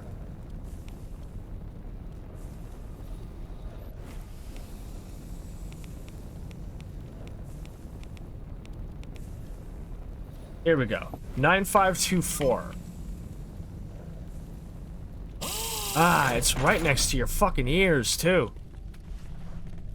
Alright, you big fucking nerd. Where's my loot? Oh, hey. The door is supposed to close, and there's supposed to be a pyrogeist that appears. But unfortunately, the video game is broken. Anomaly's labs were never perfect. To be honest, considering what the labs were like in fucking Gunslinger, I'll take it. These stashes aren't even interactable. But this is kind of a weird anti-boss fountain. This door will never be openable. These things are always fucking spooky to me. I hate these things. Fuck them. Fuck them, fuck them, fuck them. Alright. Grab the dogs and let's get the fuck out of here. I don't even know what's in these things. What are these? What the fuck are these even supposed to be? They're like homunculi, man. Weird-ass zone homunculi. I don't like it. Sometimes there's an energy drink in here. I'm not so lucky this time. Give me the labs. And the monster should appear, right? No? No, we just leave. We just leave. Alright, fuck off. Let's leave. The door is supposed to be on fire, and because in the original, in Shadow of Chernobyl, when you get to this lab, a pyrogeist is supposed to seal that door, making the door literally untouchable because it's burning hot. And then you kill it, and then it explodes with such psionic force that it literally knocks you unconscious and forces you into a horrific dream state. And unfortunately, the Psy-Sucker that we had to contend with earlier has despawned, so I don't even get his loot. Pseudo-giants don't even drop loot. Yeah, I'm gonna be honest, this lab is kind of mid. X-18 is a little bit easier, in a manner of speaking. I wonder if troops actually appear. No, we're luckier than that, it seems. Alright, let's go. Oi. Alright, good news, everybody. We did it. We beat Lab X-18. It took me... How many runs did it take me to beat Lab X-18 in my first run last year? Let me look this up, actually. Number 2, Sascha. In my original run,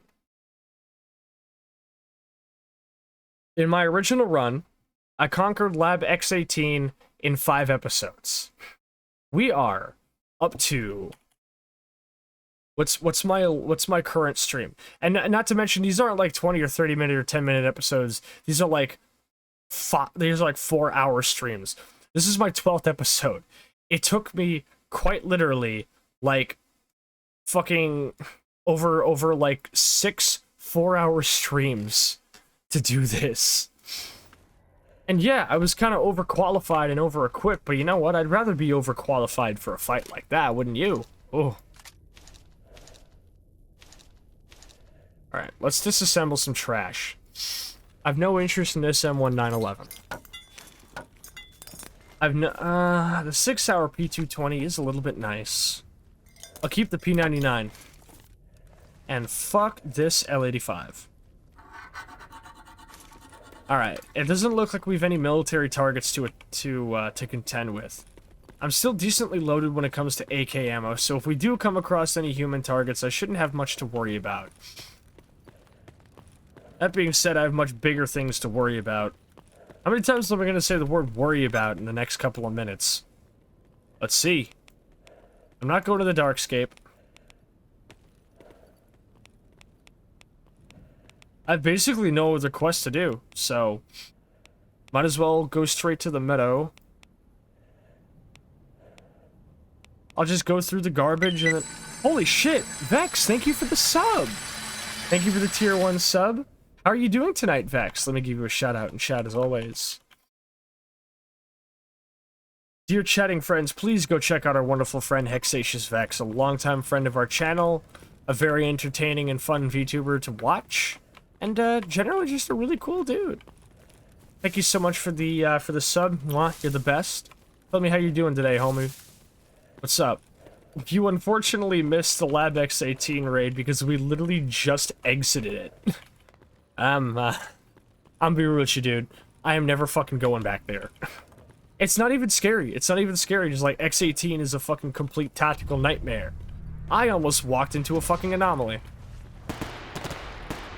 Boars. Oh. And with that, I think we're going to take our halftime break. So I can get up, grab some snacks, and rejuvenate my energy. Vex says, "And well, how about you? Have been lurking since the beginning, just got home." Ah, I see.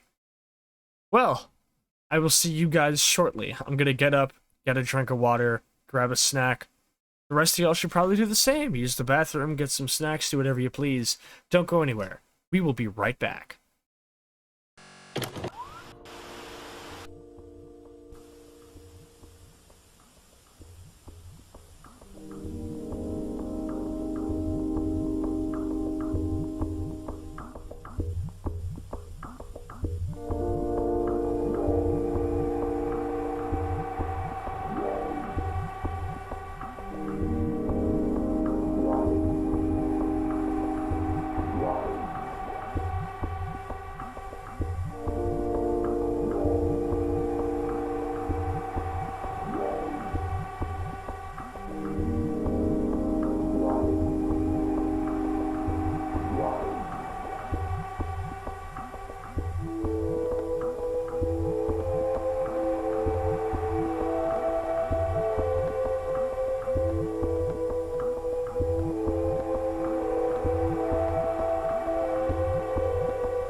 I'm back.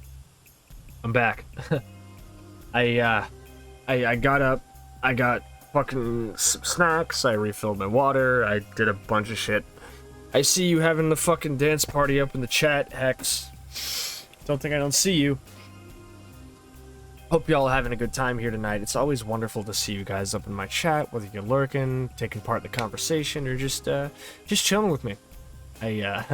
Stalker Tuesdays are always going to be my favorite, even though I usually put myself in horrific situations while playing it, because I always get to just kind of chill out, you know? I say that at the end of every fucking stream. You already know this, but sometimes I just kind of like to make it clear that no matter what I do,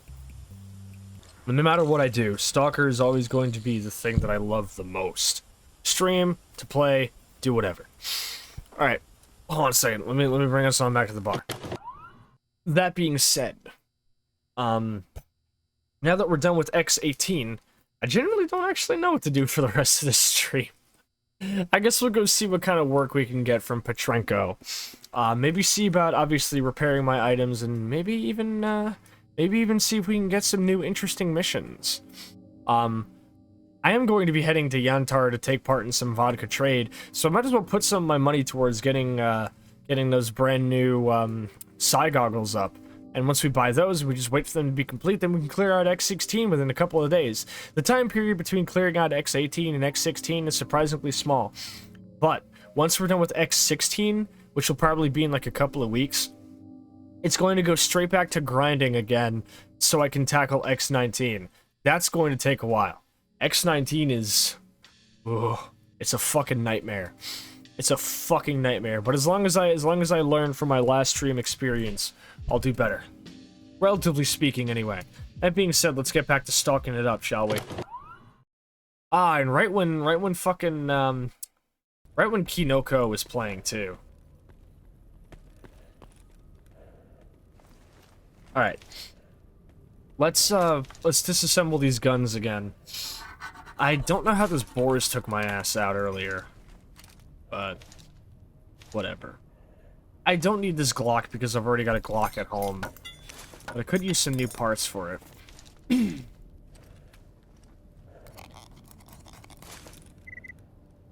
Heard a shotgun in the Dark Valley? Oh man, a gun in the zone? Why I never.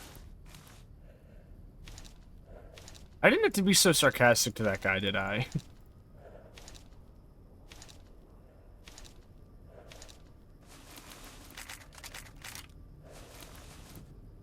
There's a song in Vanilla Anomaly that doesn't play a whole lot anymore, and I will admit I kind of miss it to a degree.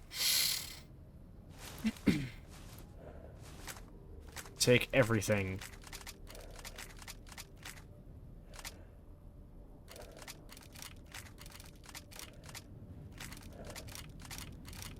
Alright. I'll worry about managing all the spare rounds and shit when I get back to base. I think that's in my best interest.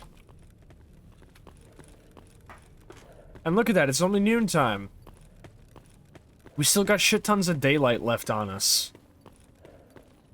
What a beautiful day in the zone. And by beautiful, I mean, like, it's fucking British out. I can barely even see anything, dude. It's horrible.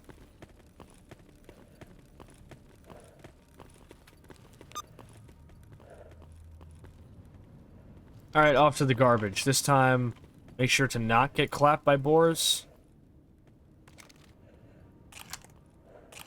Wait up. I've thought about giving this shotty to one of my NPC friends. I like usually giving one of them a shotgun or SMG and the other a sniper rifle. I see boars. Imagine if Stalker had auto-aim. Wouldn't that be fucked up?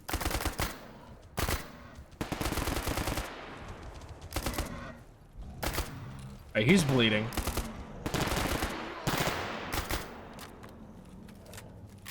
Easiest kill in the zone.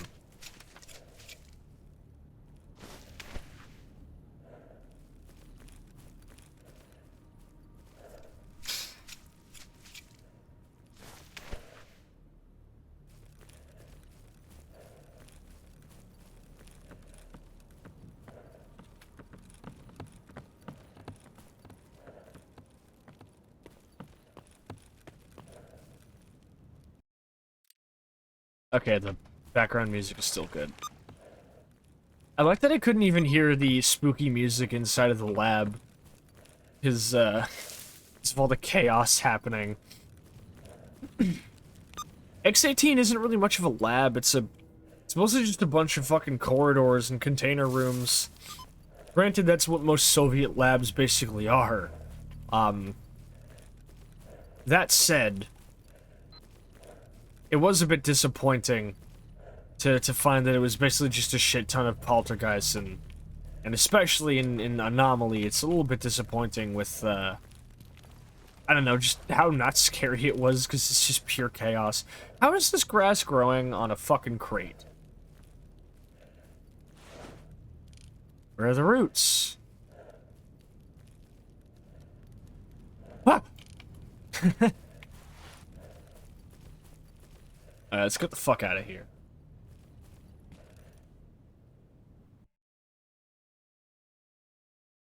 Hey. We go back to the garbage, pick up some vodka from Butcher, sell them some parts and meat, go back to Yantar, sell them all the parts. Maybe I can buy some meat off of Butcher. Do I want to do that? Nah, maybe not. Здорово. Zarova! What? Bandits?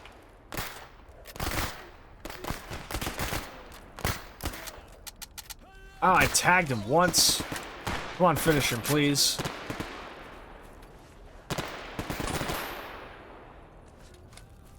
Thank you kindly, friends. Die. Yeah, I'm gonna need a pretty extensive repair kit for this suit now. Because she's sitting at 76.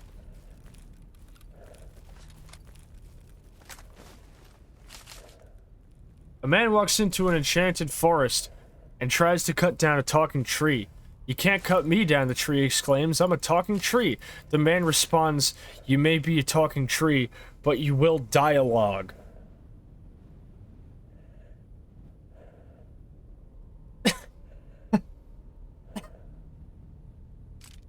Jesus fucking Christ. That's a, you know what? That's a hell of an entrance. That's a hell of an entrance, I respect it. Nice to meet you, K9. Welcome on in, by the way. How you doing this fine evening, this fine Stalker Tuesday? You chillin', you boolin'?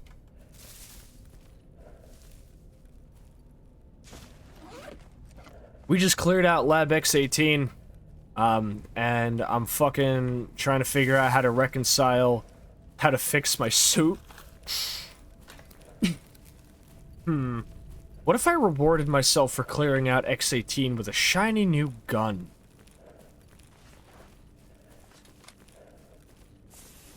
Yay, a drug-making kit. I suppose I could give this to the medic in the Freedom Base. What's happening over here?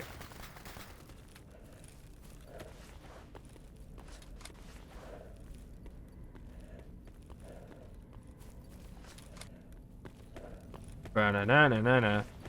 Chillin'. I love this game so much. Shame the next one just got pushed back again, but understandable.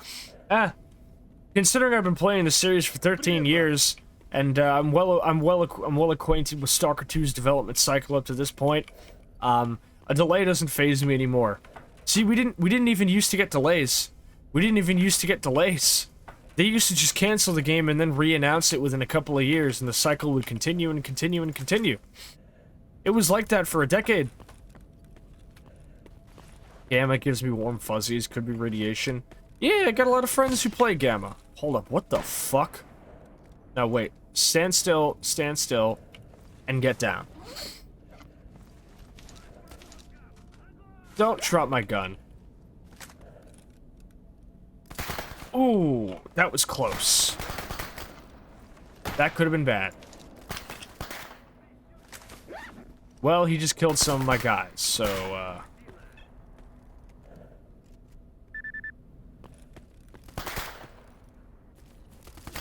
Well, before I load my save, let me figure out who's shooting at me.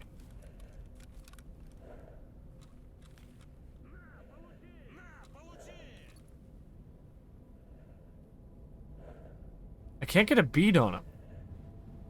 Knives says when you know a game inside out and upside down. Delays are okay, though, if it means they need more time, by all means. Absolutely.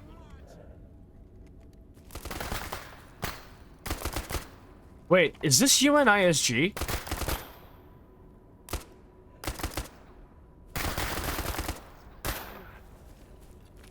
Let's see. Military. Spetsnaz shitheads. Well, I gotta load a save because I'm not playing without my boy. But yes, I agree a delay can be super beneficial. I spent a good 10 minutes extrapolating how I feel about Stalker 2, as I feel a very complex emotion about it. You know, you could say I get a feeling so complicated, but, hold up, where is he? That's it.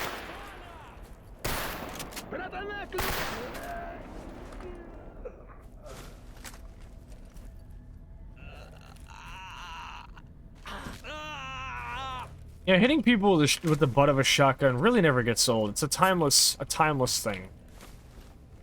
But yeah, I feel very complex about Stalker 2. Regardless, I hope it comes out and I hope it's good. But how I feel about it is that even if it doesn't end up being good, that is okay. That is quite alright. Popular American pastime? What, hitting somebody in the face with the butt of a shotgun? I mean, I guess if you're from, like, Ruby Ridge or Waco. Speaking of which, what the fuck is happening now? What just happened? Oh, I can't fucking get close enough because of the load zone. Well, it's an MP5 and that looks like a bandit. So I'm going to assume another bandit tried to pull up on us or something.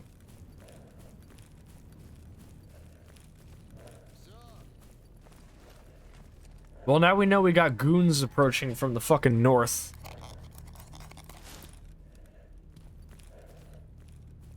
How they got to the checkpoint at the garbage, I'll never know. They shouldn't be able to get in this far. Not without contending with a shit ton of loners.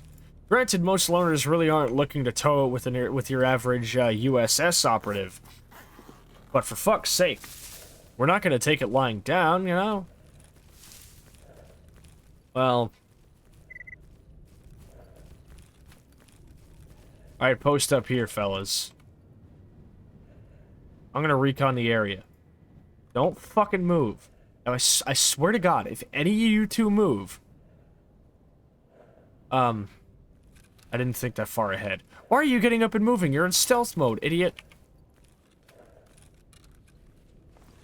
Alright. Let me recon the fucking front area.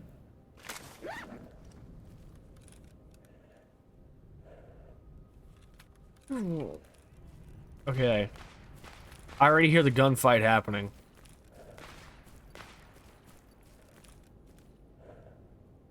Wonder if I can pull up without getting spotted.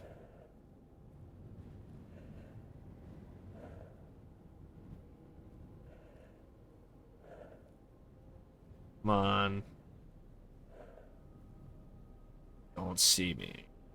Don't see me.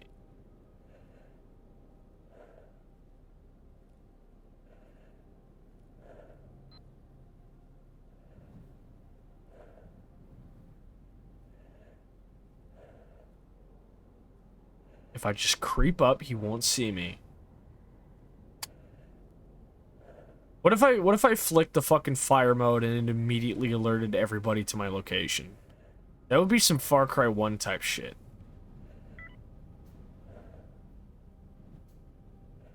Let's see, they're looting the bodies, so it sounds like the fight's already over. That's not a good sign.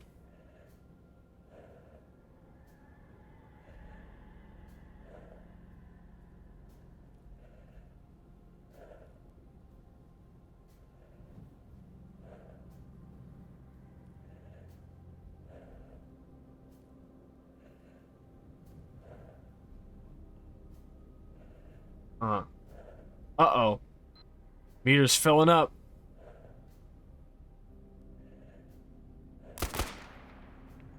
Gotcha. Coast is clear. You're kidding me. This one guy clapped everybody? Oh, it was a fucking bloodbath, too. Sergeant Gritze. He took out Joris Spinner. He took out... Oh, Senior Sergeant Bobrov. This was the guy. Both of them carrying AK-12s. An AK-12 is, it's a nice gun. It is a nice fucking gun.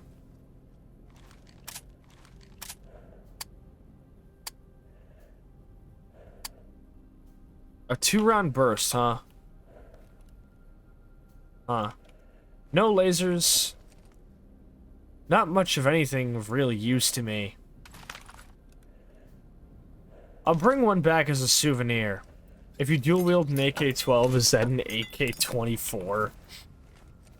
I don't know, you'll have to ask Jack Bauer about that. He's the expert on things with a number 24, isn't he? Man, remember Jack Bauer? Remember 24? Remember The Simpsons 24? No, you don't. Nobody does. You got 1 bottle of vodka for one of those Gopniks, that's good. What's these documents he's packing? Oh. The report details the study of biological samples sent from Lab X-18. The samples were subjected to informational field effects of varying intensities. The report meticulously describes the mutation of living beings following exposure to psi emissions. Okay. So insidious shit was happening.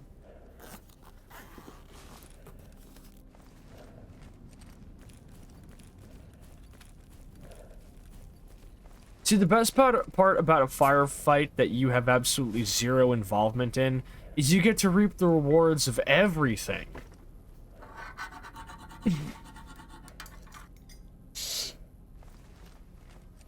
Is 24 good? Should I watch it? I'm gonna be honest. I don't think I've ever heard somebody mention 24 in, like, a serious context. It's always been, like, either, like, the subject of parody or the butt of a joke. Though I think that mainly just has to do with the fact of it being, like, a really old and kind of monolithic property. I wouldn't say it speaks anything to the quality of it, but I personally have not watched or like, I haven't watched anything of it, so I don't think I could be a good source of information on that, I'm afraid.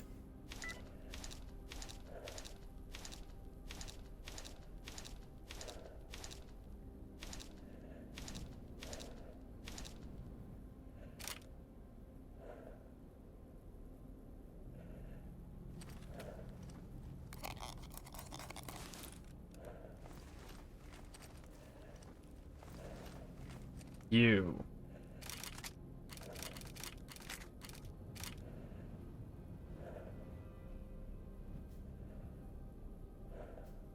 Have to find a boomer and ask them. That's probably a good course of action, I imagine. Now, don't use the fucking AK-12, man. It might seem like a good call, but it's gonna fuck you.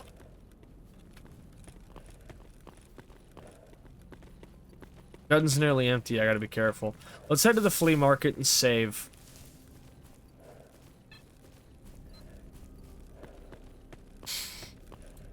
Imagine if...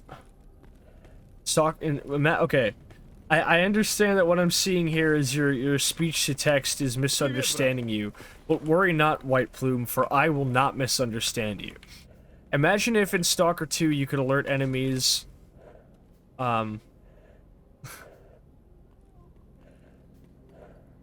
You could alert enemies by talking into your mic.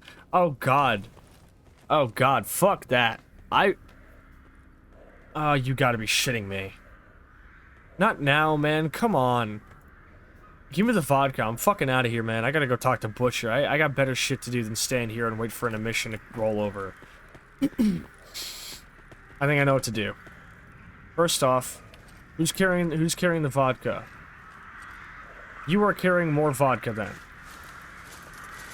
I gotta fucking hurry up. It's inching closer with every passing moment. Carry the alcohol.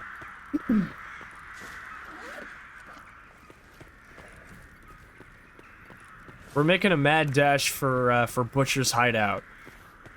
It's far away, but we got a couple of minutes before we're really in danger. I think we can do it. Ignore combat. I forgot to quick save, didn't I? That could be a problem.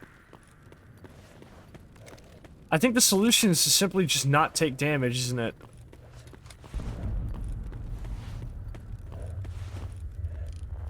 Oh, it's getting bad out here. Kill this guy. Here we go. You're in the middle of a group of clear sky, your cat walks in and meows all of a sudden, and all the clear sky guys look at you and kill you.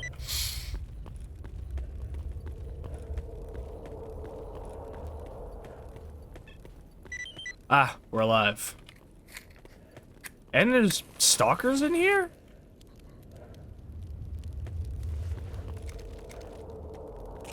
Hey, what's up, my good man? What's going on? Sakharov, that egghead at Yantar, finally perfected a device for protection against specific psi frequencies. With some of the psi installations active again, I should probably pay him a visit. Oh, don't worry, I'll do that for you. And he managed to stay alive. Don't run face first straight into an anomaly. If you think there's one nearby, toss a few bolts at it. Rather the bolts than you, right? I suppose so. What do you know about anomalies? Dude, the artifact business is competitive enough as it is. If you really want to join the rat race, though, go see the ecologist. They can gear you up.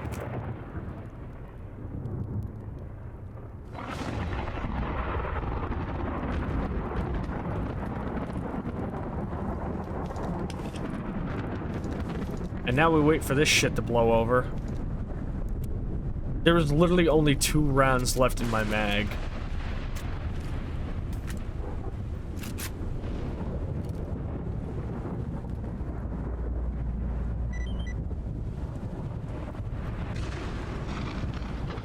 He sells the SPAS 12.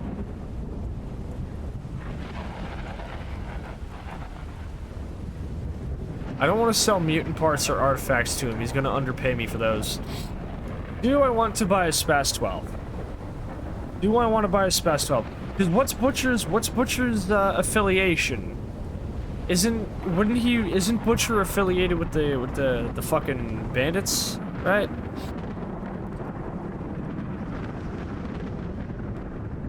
A cozy place you got here. Damn right it is. Welcome to the train hangar. Repurposed by yours truly into a humble hunting lodge. It's a safe place to unwind for the most part. Alright, tell me more about this lodge. Simply put, this place is for hunters. Whether they're professional or amateur doesn't matter. I reward those who take on hunting jobs for me. I pay well for any mutant trophies you might turn in, and I'll sell you food and hunting equipment real cheap. Unlike some other traders around here, the desire to share my passion with others comes first. Never cared much for money grubbers anyways. Are there any other hunters around here, or just you? Hunters from Rostock and Dark Valley tend to stop by here, though it's not always easy getting them to get along. Besides that, I had a few mates here with me. We were all hunting partners in the outside world, you know? Gonta, Trapper, Fox, all good people. We all got together down here to have a proper funeral for Fox, but sadly the other two couldn't stay. By the sounds of it, the stalkers up north really needed him. Maybe I'll go pay him a visit sometime. Why don't the traders and guards at the flea market live in the hangar? It seems safer and more habitable. You know what I think? I think Duty's high command are secretly paying them to sit there. Sort of like lookouts to spy on the goings-on between Rostock and Dark Valley. In any case, those traders don't really have the hunting spirit. For them, it's all horde, horde, horde. So really, it's just as well as those magpies haven't moved in. Ah, wow. You're actually a really, really insightful character to talk to. I like this guy. What can he offer me for all these mutant parts? Because I know these are scientific specimens just as much as they are pieces of hunted mutants. Generally speaking, the prices I will be offered for them is going to vary drastically. But I do need to offset the cost of my vodka. Perhaps I should stop by the bar and retool before I make my way to Yantar. That seems like a good idea, actually. Yeah, fuck it, let's do that. I'll pick up all the rest of my mutant parts. And just as well, I'll be able to... Oh, but do I want that SPAS? Butcher is a loner. Okay. So what you're saying is that a semi-automatic 12-gauge shotgun that fires, you know, most ammo types for this price. Actually, I think recouping my ammo is probably a bigger priority right now. If I really feel like buying another shotgun, even though I've already got one on me right now, I can. Although, it would solve my problem of one of my guys not having much armaments, huh? I've got money to spare, and I know I'm gonna make good money off of completing this quest and selling all of these mutant parts to the scientist, not to mention giving a drug-making kit to one of the guys in Freedom. This is quite a dilemma I find myself wrapped up in, huh? Do they not have a medic in Yantar?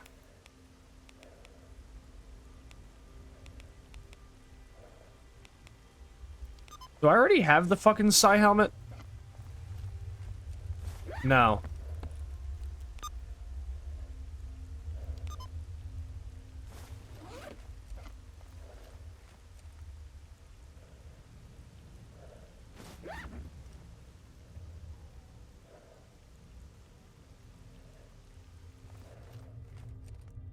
Okay, because I know you don't get that quest to disable the miracle machine until you have the Psi helmet, I think.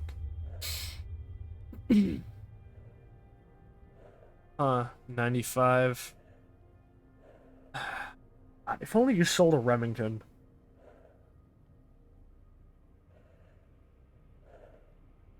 I could buy a Spaz and then give my 870 to a homie. This is a nice shotty. And the problem is the pump action, right? Right. If I switch to it.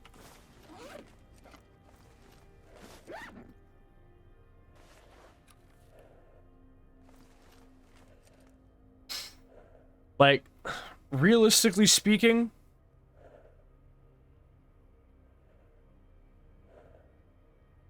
Okay. The Spaz 12's damage is basically exactly the same. But it does do more damage per second because it's actually semi-automatic. I don't think that can be understated. It is nice, but is it worth it? What do you say, chat? Should we celebrate our victory in X18 by purchasing us a Spaz 12? I haven't used the Spaz 12 in over a year. I made extensive use of it in my vanilla anomaly run, but I ended up nixing it for my run last year, primarily because it wasn't really able to stand up to the 870 in my opinion. I thought that other shotguns, either added by BAS or reanimated by blindsides, tended to just feel better to use. But realistically speaking, the Spaz 12 I think is going to be a massive go for it. Fuck it. I got money. That's just my fucking motto at this point. Fuck it, I got money. Ah, thank you for the stretch redeem, Plume. I appreciate it. Well, I don't think some of you guys in the stream have actually seen the Spaz 12. So let me show you guys this real quick. So, granted, its run animation kind of conflicts with the lower weapon sprint mod, so I may have to fuck with that a little bit. But this is the Spaz 12 with Fire Breath's reanimation mod. So it looks nice. It looks really good. Those reload animations go super fucking hard. Most importantly, though, we have an actual ammo check animation, which almost no guns in my mod setup actually have. Except for some reanimated by Barry, because, you know, Barry is cool like that. Generally speaking, this gun is the gun ever. Like, come on, man. It's the Half-Life 2 shotgun. It's the Half-Life shotgun. It's the gun that used to break Modern Warfare 2 lobbies back in the day. It's great. You can't go wrong with it. The broken animation with the sprint is a little bit weird. That being said, okay, you, Semyon, you're packing a shotty now. Why are you still using a busted SMG, my man? Just look at this right now, right? I go into the thingy here, I go into companion inventory unlock, show every item in the inventory. Your gun is fucked. Your gun has no fucking durability, my man. Get that shit out of here. There we go. Now you got an actual gun. Doesn't it feel nice? Doesn't it feel beautiful? It feels good. You like to feel the chrome in your hands. This shit makes you feel like little big man. The ammo check animation in the Spaz is made by Barry. Oh, Barry, I love you. Flashback to my vanilla anomaly run where I had my companions packing fucking Gauss rifles. That was kind of scary. Anytime a rodent ran by, you just hear the big fucking sound of the thing charge up and fire. Shit was scary. Let me do that stretch for White Plume real quick.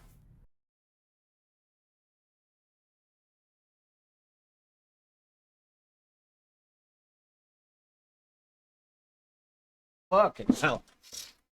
I used to use wireless headphones until I did my Thief stream last year, and then I nixed them because, wrong, she did help to make it. It was not made by her. Oh, okay.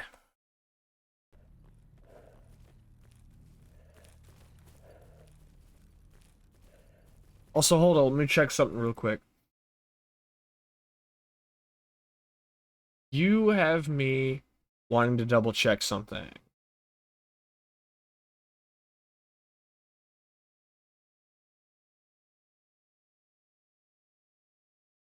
Ah, okay. Does Barry go by she, her? Fujin.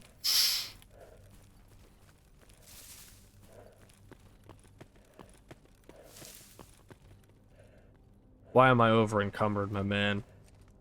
Yes? Okay, cool. That must have been a recent development. Cause that wasn't the last time I checked. So I appreciate you letting me know. We love this for her.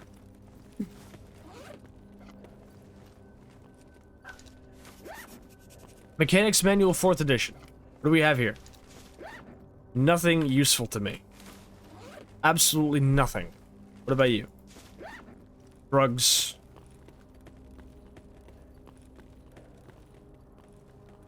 God, that ammo check animation slaps.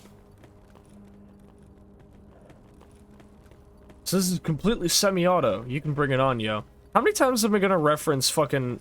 Anytime I say the phrase semi-auto, I immediately just reference fucking 41st Side. Because it's such a good song. It's so weird to me that people in the East Coast and West Coast in hip-hop can both effectively make a song with the exact same tone. Because, like, Bone Thugs and Harmony made a lot of songs that was very similar to Mobb Deep in terms of tone and overall atmosphere. But I think Mobb Deep just did it better. Like, I'm sorry, man, but whoever the fuck was doing the production on, like, Thuggish, Ruggish Bone or whatever the fuck could not match up to the shit that Havoc was on with Infamous. That's all I'm saying. Like, listen, alright, credit where it's due, credit to where it's due. I'm sure the Cleveland, Ohio hip-hop scene was fucking banging back in 93, you know? But, like, I don't think anybody was doing it the way Queensbridge was back in the 90s. And it's so funny, because in, like, what, 87? KRS-One and fucking, you know, Scott LaRock made, like, multiple tracks that were all just shitting on the Queensbridge scene back in the day. Where it's like, oh yeah, nobody in Queens can fucking measure up to how we do it in the Bronx or whatever, you know? And it's like, you know what, fair. In the late 80s, sure. But then within the span of like 5 years, you had Mobb Deep, Nas, and all sorts of other dudes all coming up out of Queensbridge and completely revolutionizing hip-hop in that era. Like, Illmatic didn't just define a generation. It redefined an entire genre. You had, like, guys like Dre and Snoop Dogg, who, as soon as Illmatic dropped, they were like, shit, dude, we gotta make something like that. So, it's so funny to me how badly fucking South Bronx and The Bridge Is Over ended up fucking aging. Like, they aged like the dead, dude. Because Queensbridge fucking absolutely carried hip-hop in New York in the 90s. And you can thank a lot of the guys, like, whether it was Q-Tip, Premier, or fucking Havoc, for the production on, you know, just fantastic production on tracks. Because no matter how good the guys in, like, 666, or Bone Thugs, or whatever the fuck were doing it, none of them could match up to guys like that. The way I was talking about this with Chance was like, hip-hop is weird, Because, like, you listen to all the stuff in, like, the West Coast, and it's so glitzy and glamoury and too polished and fucking, you know, shiny and glossy, and it doesn't sound right. It doesn't really sound like, you know, it doesn't really sound like dangerous, you know? Granted, you know, like, there are a lot of West Coast artists that I think still did it good. Obviously, NWA back in the day, like before Dre went off and started doing his own thing, like classic NWA was like definitely really, really solid with the sound and their overall production. Not to mention Cypress Hill. Absolutely love Cypress Hill. Amazing production from DJ Muggs. He fucking killed it. There was such a grimy and fucked up and evil kind of tone to their sound. I love Cypress Hill. Cypress Hill and Ghetto Boys are like the only groups west of the Mississippi that I really listen to that much. You know? Ghetto Boys are great. I love fucking We Can't Be Stopped. I love The Resurrection. So many classics. I like Cypress Hill to death. But like, then you listen to like basically anything that the NWA members made post NWA, with the exception of some of Ice Cube's, you know, more well-known classics. But other than that, it's like most West Coast shit, especially shit like Snoop Dogg and Dre's stuff. It's also glitzy and shiny and glossy, and it doesn't really have that grit that I love. The kind of grit from New York hip-hop and East Coast hip-hop that feels like fucking running from the cops in a subway tunnel or some shit. You know, it's dirty, it's fucked up, it's not super perfectly cut, it's a little bit off kilter, it's a little bit weird. I love it. There's so much funk and groove to it. I have a question. How much of Ghost and Demon do you know? I'm afraid not. I'm not actually sure what you're referring to, if that answers your question. Hey, what happened to the drug making kit that I had? Where did that go? Did I ever have it? Oh, I must have left it somewhere. I can't remember where it was. Shit. Well. A controller hand. We actually have one of those. See, this is why I didn't want to just sell everything to the fucking, to Butcher right away. Because this shit's in demand, you know? Look at that. I can make 11,000 rubles in the blink of an eye. I'm not going to the Red Forest. Fuck you. I'm not going to Jupiter either. It's literally not accessible. And I'm not starting a war with freedom for you, man. Sorry. Oh, he's got new stock in. We have the DVL-10 Urbana. A 7.62 sniper rifle. This bitch is loud and it is strong. We got PMKs. We got SVDs. We got shotties. We got AKs. We got pistols. See, if Post was here, we would go, pistol, I got one. Because Tyler, the creator, is funny. Gate Snipes says, fuck you, Sasha. My nap lasted until like literally half an hour. You curse me, you damnable. Okay, Gate, here's the funny thing. Because I said sleep well, but as soon as you left, I just like yelled out, ha! I crossed my fingers when I said that shit. So I crossed my fingers when I said sleep well, homie. It's all on you at this point. I don't know what to tell you.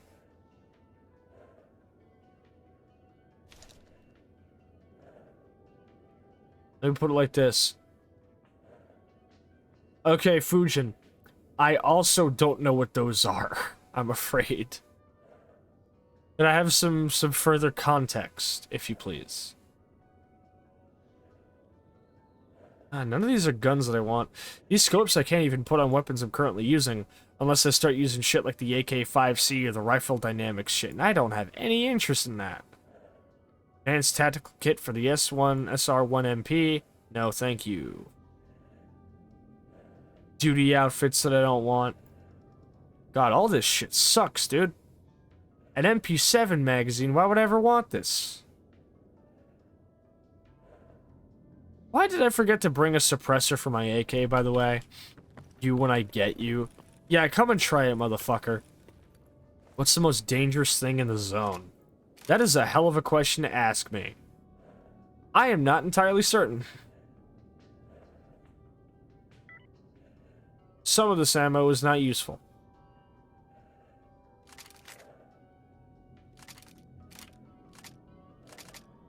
The book King Solomon did write on Demon and What Are the Camp of Influence. I'm afraid I'm not familiar with King Solomon either, to a degree. So I'm afraid I can't really add much to the conversation, I don't think. Let me sell some of these mags I don't need. I might keep that pistol.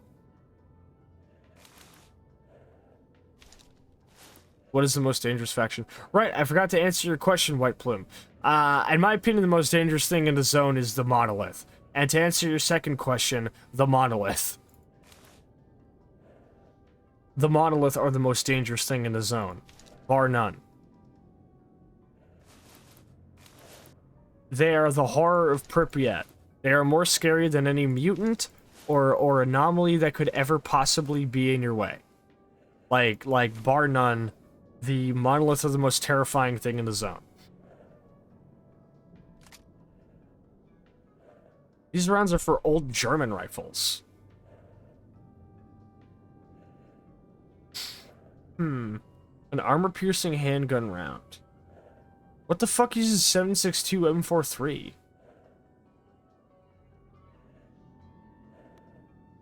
Huh. Weird.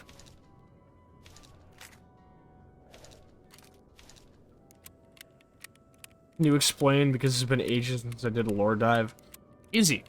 So, the Monolith are a faction of cultists, brainwashed whack jobs, who are being mind-controlled by the Sea Consciousness, which is, you know, the group of scientists who are basically responsible for creating the zone in the first place. They are mind-programmed to protect the, they're mind-programmed to protect, the center of the zone, so no normal person can get there and figure out what the group was experimenting on. You know, their experiments ended up leading to the creation of the zone, as most people know. The Monolith, because they are mind-controlled, and because they are cultists, they do not feel fear, they do not feel pain. If you happen to down one and try to actually, like, interrogate one for information, it will simply, like, he will simply, like, do, like, a kamikaze attack with a grenade. The Monolith, are terrifying. They have horrifying numbers. Anytime an emission happens, you can feasibly expect more people have been added to their numbers. They outnumber you. They outgun you. They are more, like, they are better trained than you because they have been living here for God knows how long. God, dude. The Monoliths are the worst. Anytime you're walking around, there is a point, right? Because I talked about this on another stream. I'm going to talk about it here, too. I was doing an off-stream run, and I ended up having to, like, deal with fucking Monolith guys at one point, because the target I was supposed to kill in the army warehouses, originally, I had two quests. One of them was to kill a squad of enemies, the other one was to kill a specific enemy. This specific enemy I had to kill was part of the squad I had to kill, so I figured get two birds with one stone, you know? I went to sleep until like 2 a.m., woke up and figured I was gonna go for a night ambush.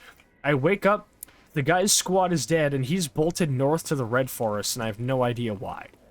Fine, whatever. See what that does. I run to the Red Forest, and I figure this is gonna be easy.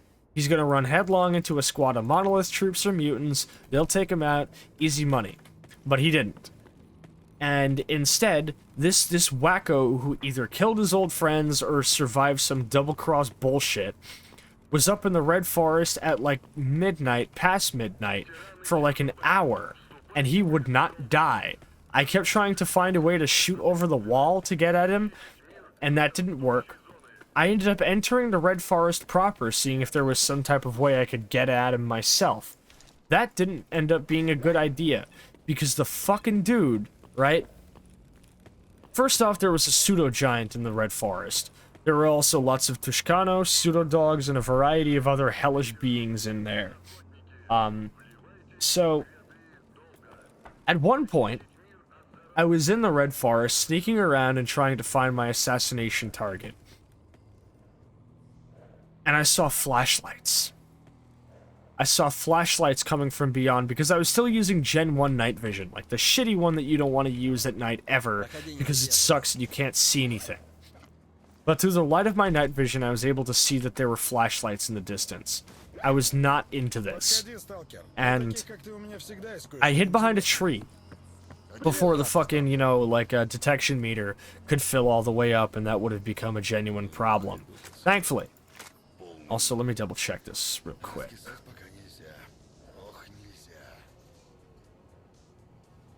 I don't actually have any weapons that fire this cartridge. Oh god. Yeah, no, it gets worse. So I hide behind a tree to actually avoid the fucking flashlights. I figured maybe they were mercs or something. You know, maybe I could just, like, hide and be over in a second. This did not prove to be the case. Because the flashlight stopped on the tree that I was hiding behind. The flashlight turned and stopped to look at the tree I was behind. And I sat there for, like, literally just a couple of seconds, the most terrified I think I've ever been in Stalker. Just saying to myself, please don't look behind this tree. Please, God, don't look behind this tree. I beg of you. And they ended up actually coming closer to the tree and eventually being able to see me behind it. I ended up having to whip out my AK and just, like, hip fire at them. I took a lot of hits in that fight and I almost died. I won, but it wasn't really worth the victory because one of my fucking squad mates ended up getting capped in the crossfire. But it was hellish.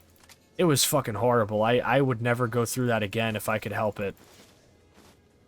Don't fuck with the Red Forest, dude. It's not a fun place. You don't want to go there, I promise you. It is the worst. Eventually, I just ended up waiting for long enough that, the fucking guy ended up running back into the army warehouses for some reason.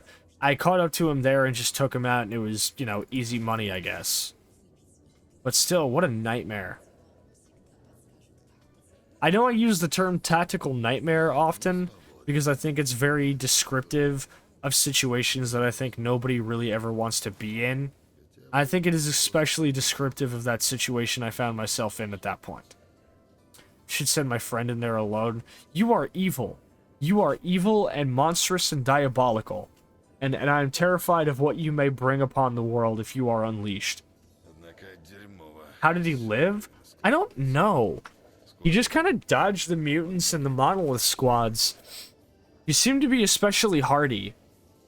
Funny thing is, I always play monolith. Well, yeah, because you're evil, Fujin. You're monstrous. You're diabolical, even. I may be killing people, but I got standards, alright? Damn. Let me disassemble some ammo here. Oh, also guns.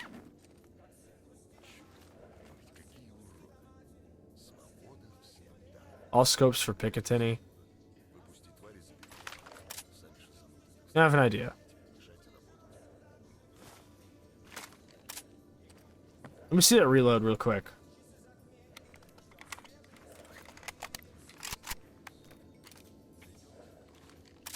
Blasted reload.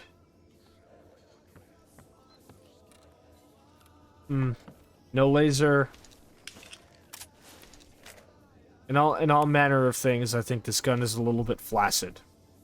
Especially because, even compared to this, Play the Boogeyman is a great way if you just want to shoot everything. I mean, yeah, if you do just want to shoot dudes, you can play the Monolith. I am considering playing a run of Monolith in Warfare mode, just to be extra evil and diabolical. Why will none of you idiots trade with me? Congratulations, you're now the proud owner of a free MP7. Get the fuck out of my sight. It doesn't even take 4.6 like it should. It takes 9x18 because anomaly developers. Warfare Monolith. Yeah.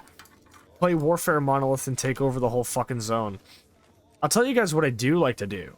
I often like to play the Warfare game mode as Freedom. And I like to, if I do story mode, I play Merc. I also like playing Merc in story mode. It's kind of nice. But if I'm playing, I like to play Warfare, and I like to be fucking what is it? I like to play as Freedom and guard the barrier, which is, you know, like naturally the place where, like, the barrier is the place in the army where it has this right near Freedom's base, where it's basically the last vestige of civilization in the zone. Like, as soon as you cross over the barrier, you enter complete no man's land, where it's all monolith and mutants and shit. And there's basically, like, no semblance of, like, a civilization, or safety, or, like, society. It's just a complete fucking unknown. And the monolith will constantly attack the barrier, to try and, you know, get, like, you know, just to clear out stalkers from the zone. Because the barrier is, at the very least, in classic Shadow of Chernobyl, the choke point at which, like, the only way that anybody in the northernmost part of the zone could feasibly enter the, like, the southern parts, it's something of a bottleneck. The Freedomers at the barrier are basically, like, the last, like, defense. And they are going through a lot. So I'll play on Warfare, which means that rather than just the actual, like, scripted events, where every now and then the monolith will occasionally attack, I play on Warfare, which means that the monolith will actively be vying to capture territory at all times. So I will be actually, you know, like, fighting for my fucking life. What ends up happening is because of... Is there a splinter group of the monolith? I'm not sure. I don't think so. But what ends up happening is, like, most of my run is me just kind of sitting there on guard duty. I like to just roleplay guard duty. So I'll sit there, gun in hand, be like looking through my PDA, listening to music. Maybe I'll pull out my notebook, you know, write down some shit that I've been up to lately, write about the weather, talk to some of the boys at the guard outpost, or just look at my PDA and check whatever other information there is. And then the gunshots come in. Then I hear a gunshot, and I have to boom, put my PDA away, whip out my gun, get behind cover, and say, okay, how many of them are there? How many dudes do I have to deal with? How do I do this?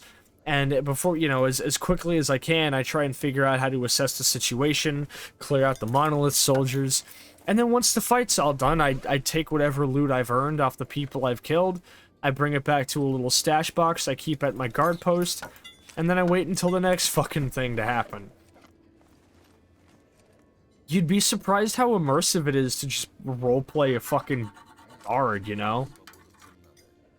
It's surprisingly immersive, just sitting there, looking at your phone, listening to the music. Sometimes you get bored enough to smoke. And then, the whole thing is that, like, yeah, it does sound tedious and boring, but that's kind of the fun of it.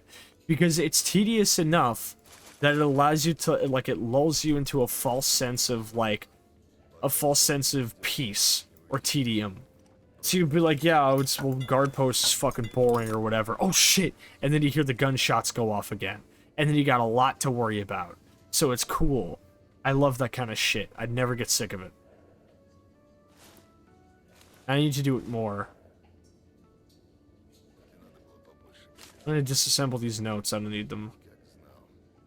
Keeping on top of my ammo so I'm not keeping ammunition I'm not actually going to use is probably good for me at this point. We'll stop off at Yantar, and after that, we'll probably come back to base and call it a night.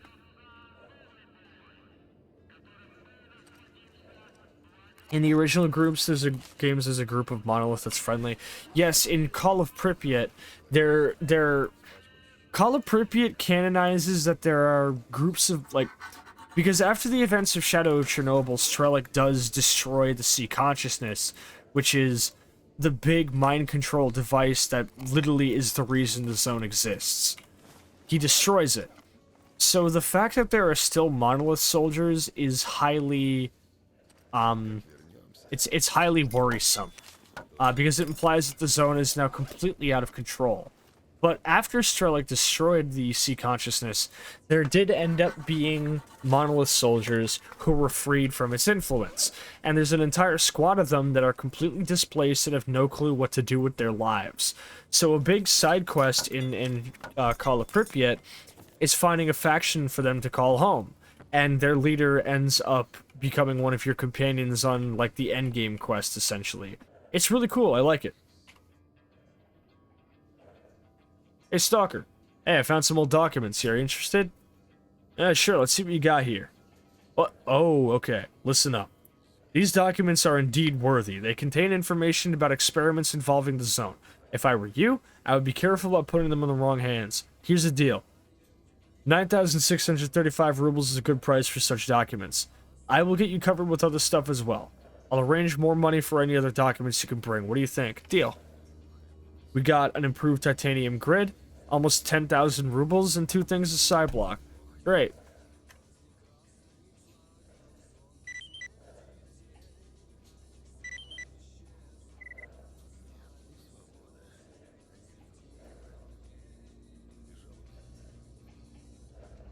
Gate says, Sasha, when is your ASMR guard roleplay stream?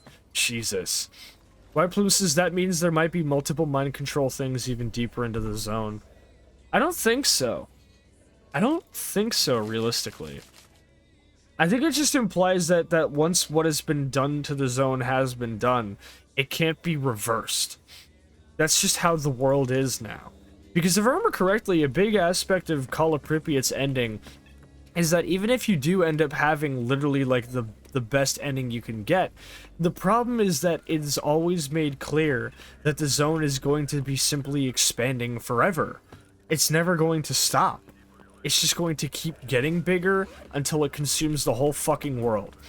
And White Plume, this is something you might be interested in, but there is actually supplementary reading for Stalker. There are 2 books for Stalker. One of them was called, fucking, what is it? One of them was called, Southern Comfort, and the other one was called Northern Passage. I remember one of them is about a new exclusion zone, like a new, like, sort of, like, sea consciousness exclusion zone appearing in Afghanistan in modern day. And I think that's what Southern Comfort was about. It was really interesting. I have the PDF files of the book because they were made free on a website, and that was how I obtained them back in the day. Where can I find them? I don't know now. I only knew where to find them because of a Reddit post pointing me where to go, and I have the PDAs somewhere. I'm thinking about uploading them to my Twitter page or someplace similar. I'm not sure how to distribute them, because these are still books. I don't know if they ever got physical copies. But, you know, there is, like, copyright to worry about here. Like, it's not me, like, doing a music stream and talking over it. You know, I would feel kind of weird, like, distributing, like, you know, physical copies of books. But, give me a second, actually. Let me Google this, in fact. Where to read Stalker novels. Hold up. Stalker Southern Comfort by John Mason.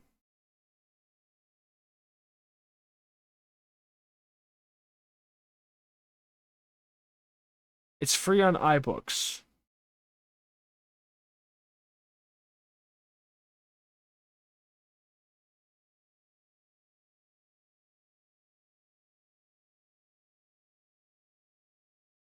Okay.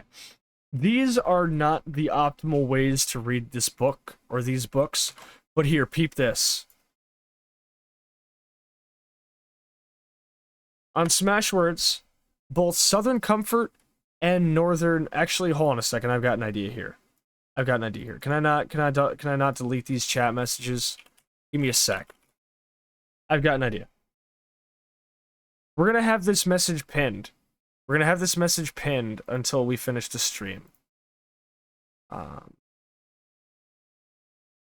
can't delete my own messages. Fuck.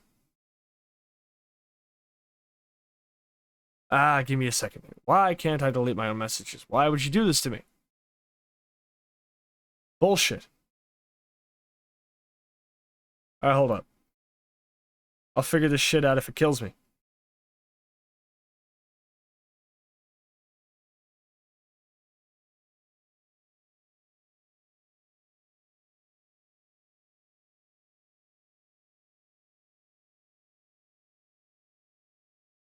Alright, there we go. Okay. I've pinned that message. So, now, up there in the chat, it should be pinned, but there I've pinned the message to the links to the both of the Stalker books, so you can actually read them on Smashwords if you ever please. Apparently they're not too bad.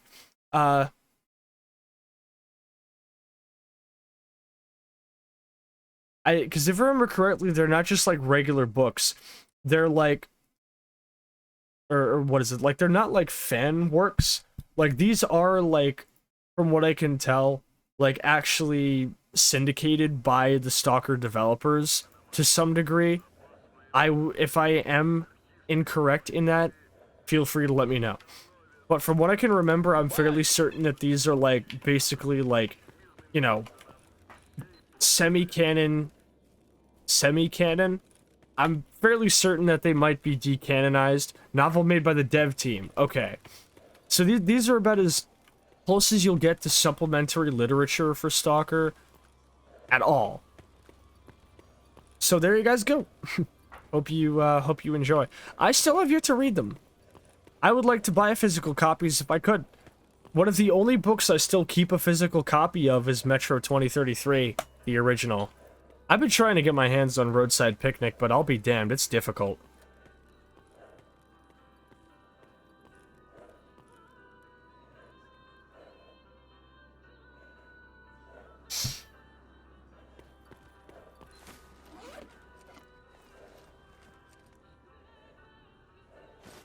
Alright.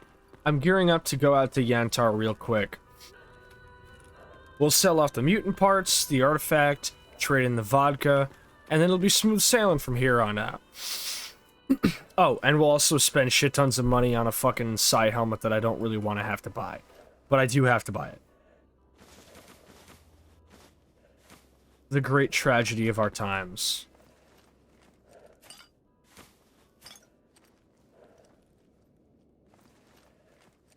Semyon, my man. You carry the booze. Also, oh, I do have the Psi helmet. Yeah, it's right down there. I've always had it. Well, I don't need to spend money then. Which means as soon as I gear up, I can literally just go, I can just go do fucking X19, like, immediately. Let me take these and put them in my stash.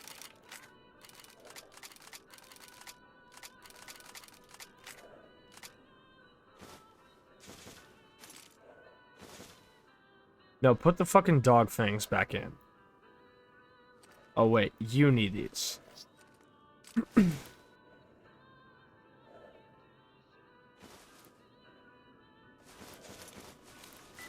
I picked up a lot of shit, but it's a good thing I have these, aluminum grids, I guess.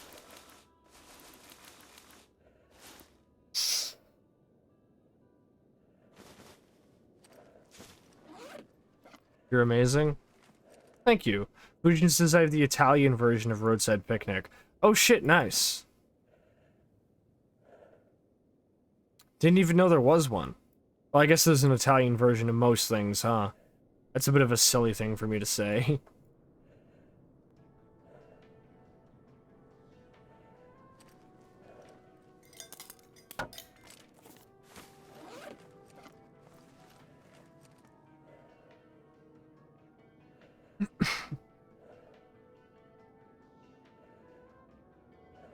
Some of these I will have to have my man hold real quick.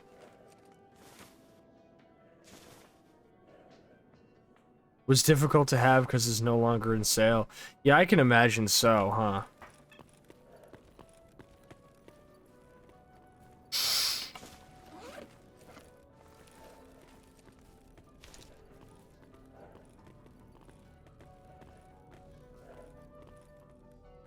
I did go to a used bookstore in Rome to find it. Ah, I see. Can I not combine any of these? No, that's okay. What am I even here for? No, I don't want to unload the gun. Ah. Shit.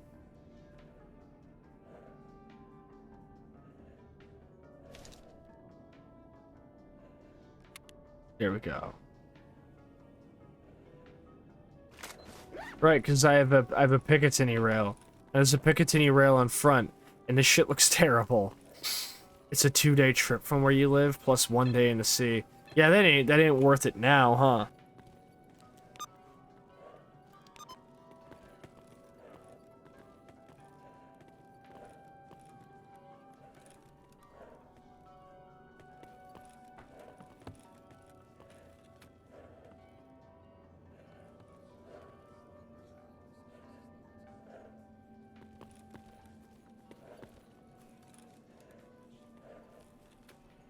Okay, I need to cut back on the stamina usage by actually eating something. I guess we'll celebrate my victory with some beef tushonka, huh?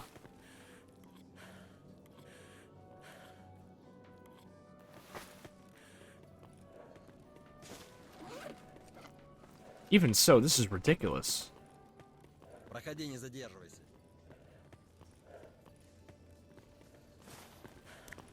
Подходи, сталкер. Для таких, как ты, у меня всегда есть кое-что интересное. Привет, брат.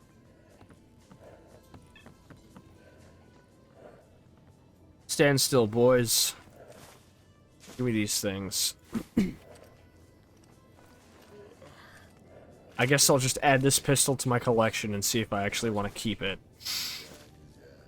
I can't remember what happened to that drug-making kit that I found back in the Dark Valley.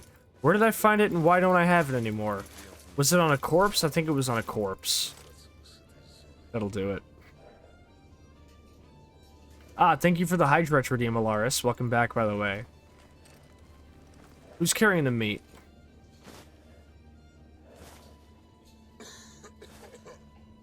I need the water. Why did I make you carry the water?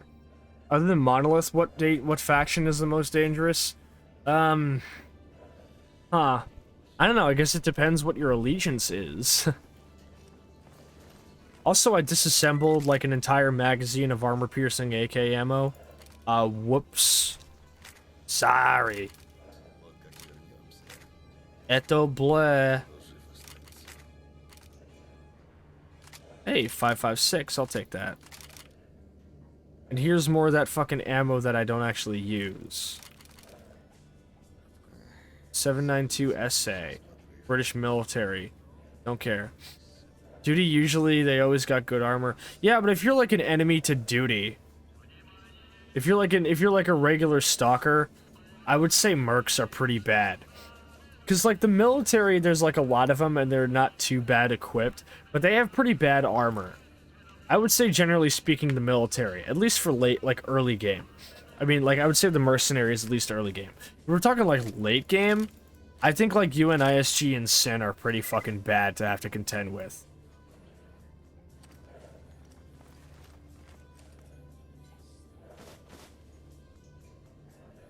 I don't really need the psi block.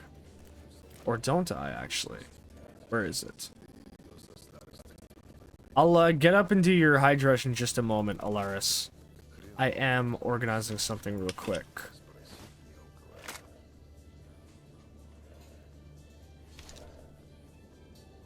I have way too many fucking bolts, too.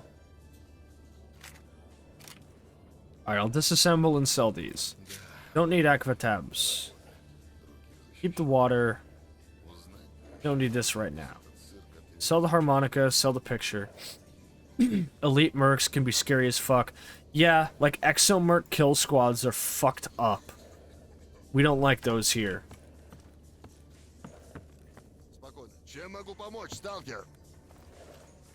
You, take this and this. Thank you, goodbye. Give me a second, let me get up and stretch while I start unpacking these magazines, please.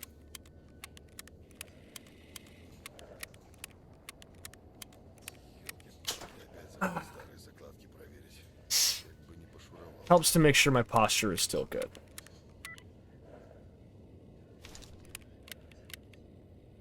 Our readings have gone wild. A Psy Storm is happening in 11 hours. Lame. Слышали? Глубоко в зоне спать нельзя. Случаются такие кошмары, что можно и не проснуться. Кто-то от разрыва сердца во сне коней двинет. Okay, 45 caliber, 5.56, 9x19. Говорят, если приспичит, поспать, значит. Let's disassemble This? Все обойдется. Чего так долго, а? Кстати, говорят, военные сталкеры в таких шлемах ходят. Съемники. Is this old? No, it's not. So those bullets, I'll sell them along with that sniper, along with that suppressor, that scope, and that ammo.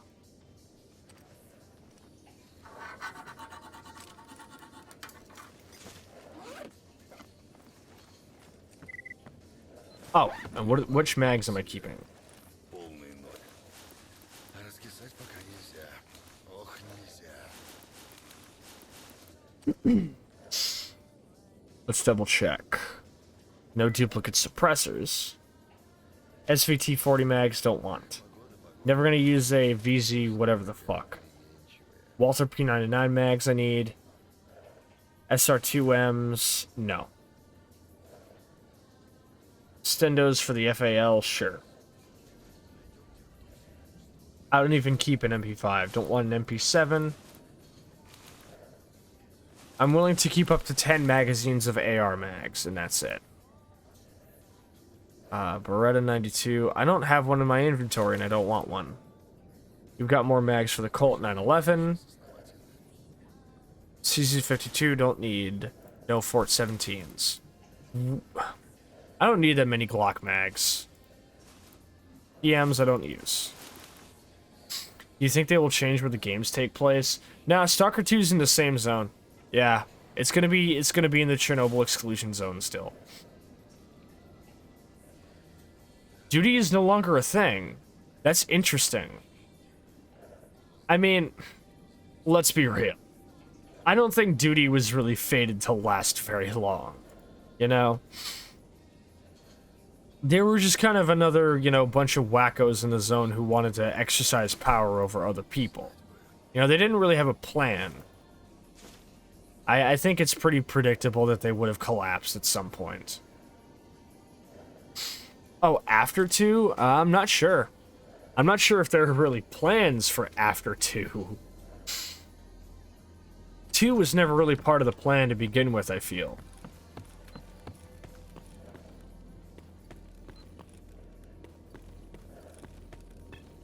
Alright.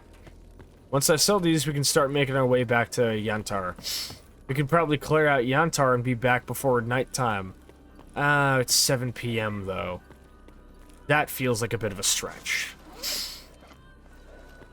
Hey, come check out this animation that totally isn't ripped from Modern Warfare.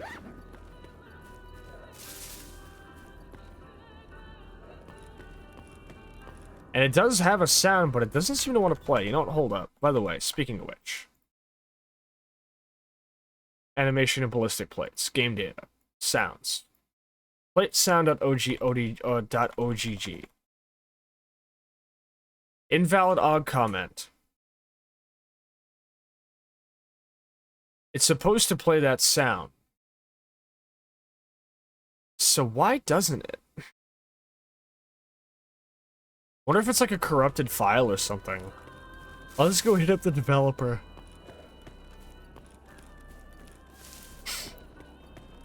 Where's my mod sounds? Skeeter will know. Where the fuck is Petrenko? Get out of my way. I gotta go places. I got shit to do. Move. What are you doing? God. It's hard to find good help these days. Hey, Petrenko. You're talking to a squad of nobodies. It is a nice PKP you've got on your back, though. I'd like to have it someday, but I can't afford it.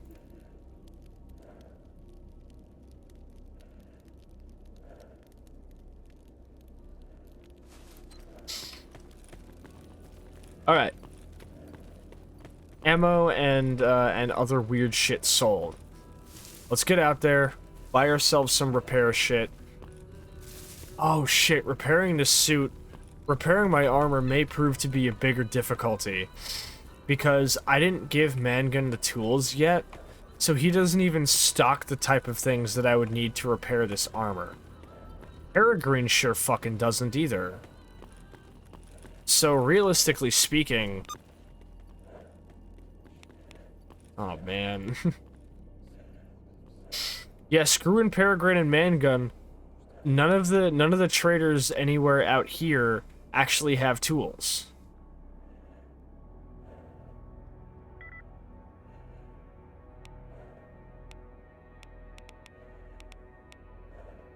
Those are jobs in the garbage to do next time. And when I come back, okay. I'll do a basic tour of duty next time, I guess.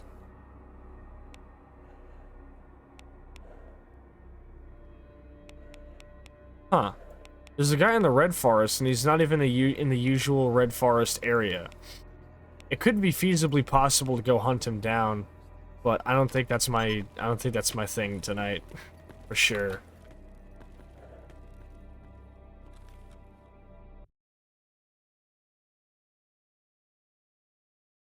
Man, remember when you used to cross the level load zone in Vanilla Anomaly, and when you exited the level load zone, you would just not have a loaded clip?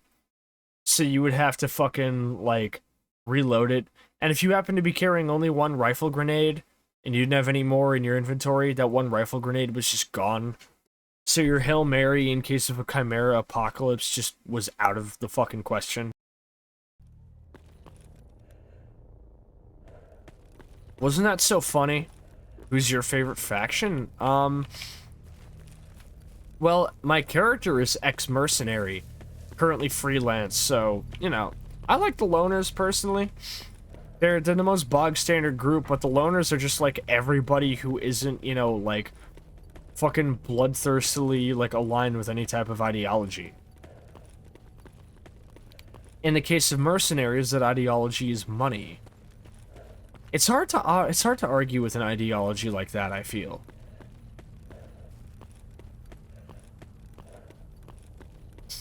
This is a nice skybox. This reminds me of what the skyboxes looked like in classic Stalker Shadow of Chernobyl.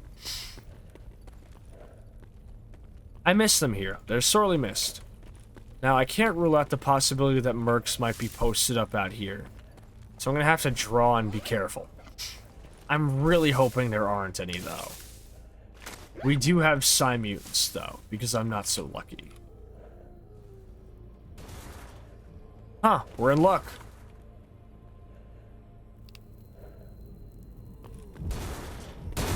Yeah, considering I don't really have any need to actually deal with these guys, I'm just going to fuck off and have my boys fuck off too. You know, let's test the shotty on these guys, actually.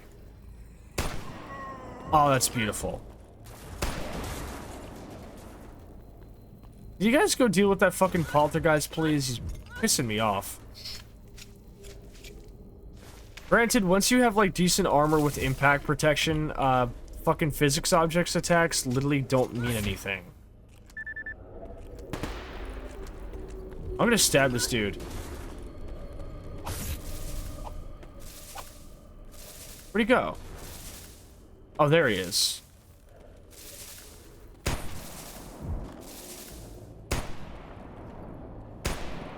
Was that a military shovel he's throwing at me?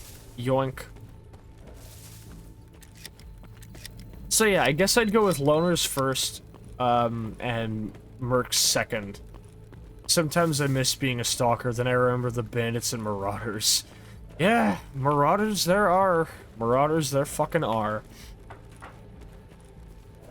I don't know. Your average bandit doesn't pose much threat to me anymore. My only issue with them is that eventually I run out of space to carry all the loot they drop when I fucking blow them away in droves. I got jump scared by my guys. How did that happen? How did that happen? How did I get jump scared by my own men? I'm getting way too soft. I gotta get out of this racket. Oh, it's a dog. Anyway. Please don't run into the fire anomaly, because as much as I would like cooked dog meat, I'm only being paid to bring it raw.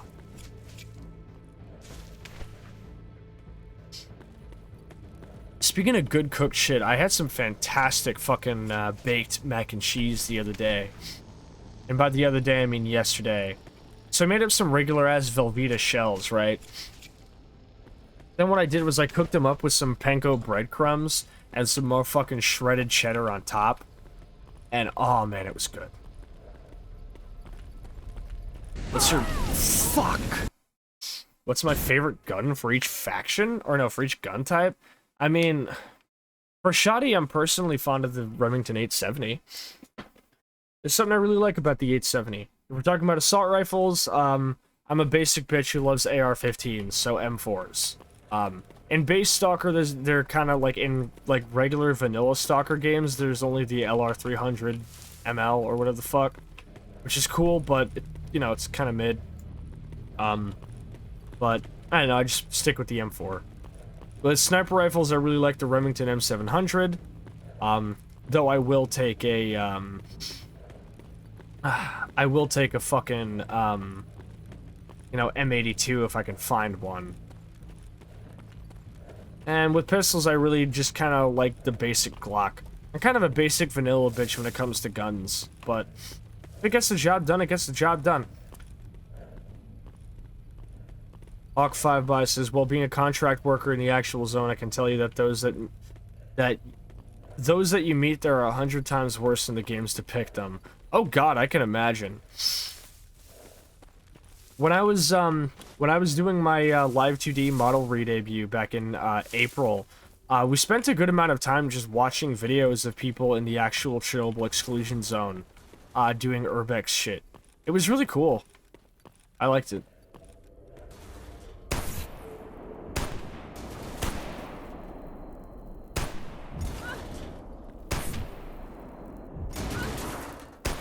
See, when you said, like, I miss being a stalker and then I remember the bandits, I thought you meant, like, in the game.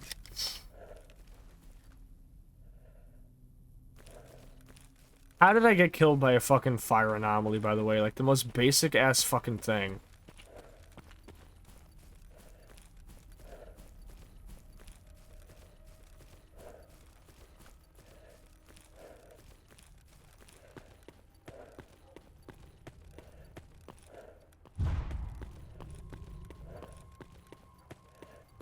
Dogs.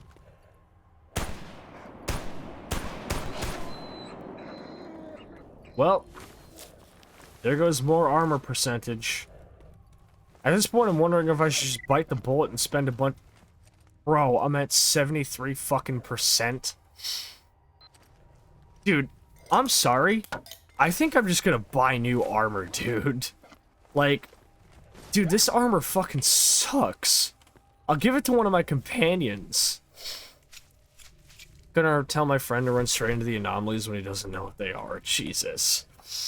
Yeah, no, this armor is fucking terrible. Like, it's... Yes, its protective qualities are decent, but, like... It has such terrible fucking durability. I get bit by a dog once and it loses, like, 10%, man. Previous job before I got a job offer in America where I do mostly security. Yeah, and I know a lot of homies who do security. Seems to be decent work. But those hours, man, you basically give up your entire social life. Not that I really have one to begin with, but... God damn it. There's a... The most recent emission must have added a fire anomaly in the actual median there. That I'm not used to. Because I never actually trigger those, because usually just, like... standing right, like, a little bit to the right of the middle, and then tossing bolts to trigger the fire anomalies on the outskirts. Usually does it. The M4 Spectre, Pistol Beretta, Rifle ARX 160. Okay, I'm gonna get it this time, I swear. See, this shotty is already great, because those dogs would have bit me already if I was using the fucking, you know, 870 with its pump. So I'm already doing better here. But a decent long-range option would be perfect. Because then I have a pistol, a shotty, a knife, an AR, and then a sniper rifle. I'm basically good for all ranges. No LMG, obviously, but, like, come on. And I don't really need an SMG that much. If you're good enough with an AR, you don't need an SMG. Or vice versa, I guess, huh?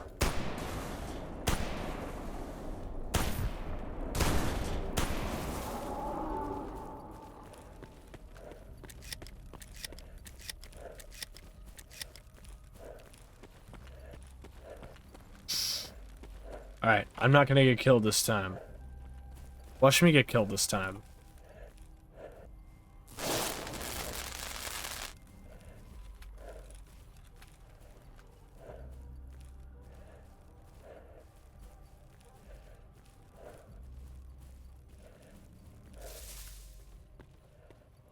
I do security for a dock, and we don't really get much conflict. Except for the one big raid that I got shot in the liver. Oh, goddamn. Hope you're doing alright, homie. Brush these dogs, please.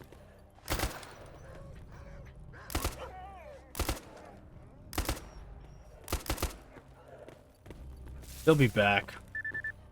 Go get him for me, fellas. Ooh, that dog was a really good yield.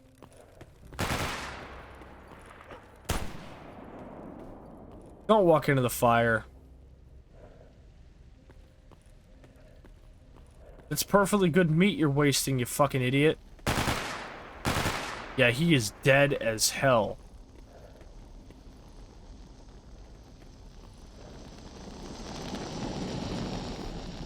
Have to be careful.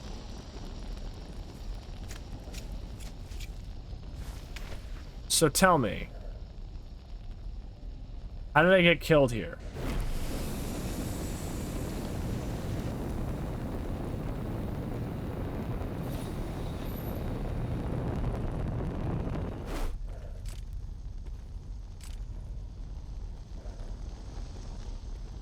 Oh, I gotta step back.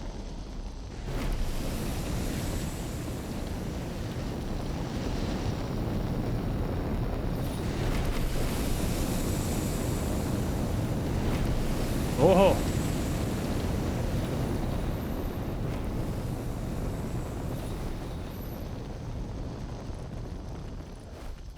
I made it. I'm good, just shame Russian can't enjoy vodka no more. That's fair. Like an Italian can't enjoy wine no more. As a person who was born Russian and raised Italian, I am afraid to say that I do not partake in either. 'Cause I'm straight edge, so I don't really do anything, basically. It's just not for me. Now this looks like classic Stalker. This is a good view. Almost kind of reminds me of some environments in Fear 2 to a degree, but much less urban naturally. Shame I missed out on some dog meat because one of them ran into the anomaly, but that's all right. You know, you gotta take your L's where you can get them. I mean, wait, is that the figure of speech? I don't think it is, huh? Wait a minute.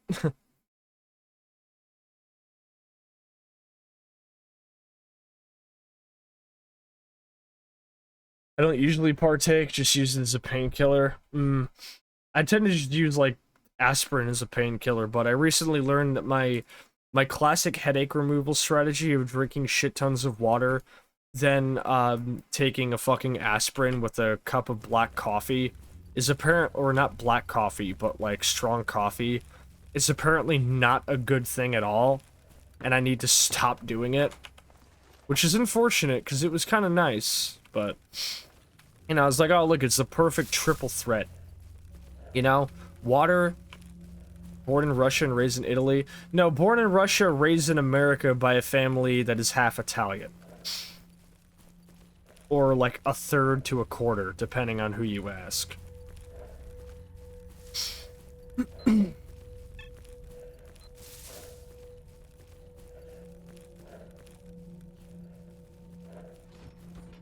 Indeed. Did I forget to buy booze from somebody? No, I didn't. Not really, anyway. Hey, chef, give me your fucking ammo.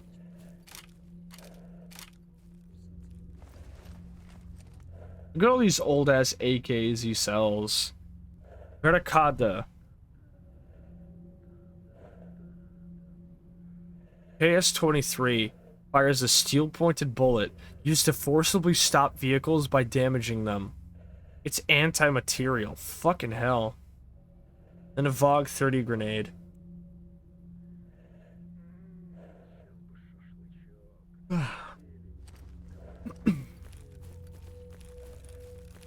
Alright, let's get rid of these. Oh wait, hold up, Peregrine. You gotta help me, man. Born in Russia, moved to America to give sister and her 2 kids better life. Fujin says, and because of the thing during the Great War, they don't even speak Italian anymore, right? Betting of speaking of some tongues. I don't think so.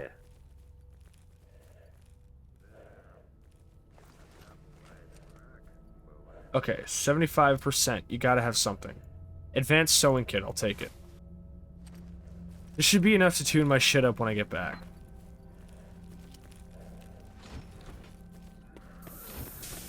Alright, here we are.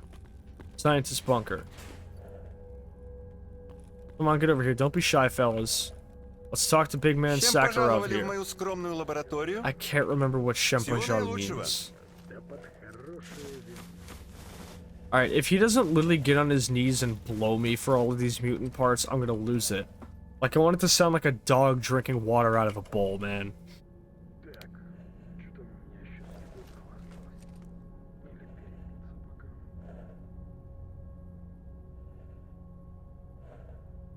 Look at that. That's money. 22,000 rubles. Gimme. Oh, not to mention the extra 10,000 from the artifact. Глубоко в зоне спать нельзя. Случаются How much dog meat am I sitting at? кто-то от разрыва сердца во сне. Not enough. Alright, Просто крышей поедет. we got the ammo, we got the money. Let's head back and call it a fucking night. Your girl is tired. During World War II, many Italians that moved into the US didn't teach their kid Italian because it was looked down upon. Sometimes in some zones the US was even banned. Oh yeah, I don't think anybody on the Italian side of my family actually even knows how to speak Italian. When I say they're Italian, I mean like American East Coast Italian, which means like alcoholic and racist.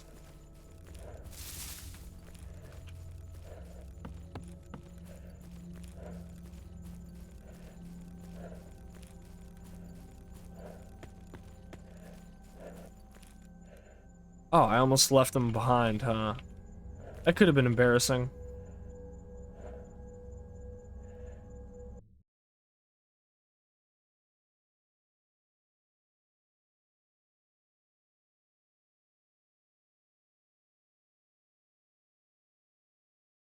Oh, well, indeed. Hey, I was born Russian. I basically don't know any of it, even though I was able to speak it for the year or two that I spent in Russia, but technically I learned English at such a young age, I personally consider it to be my first language. Because I somewhat understood Russian as a toddler, but obviously wasn't really speaking much of it. So English was pretty easy to learn and pick up. I consider myself to be a pretty eloquent speaker for the most part, if you excuse the speech impediment.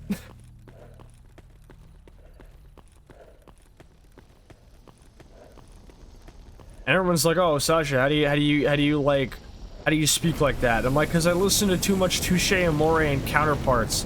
Listen to extremely verbose emo music and you'll be just like me. Don't you want to be just like Too Much Sasha, the VTuber?"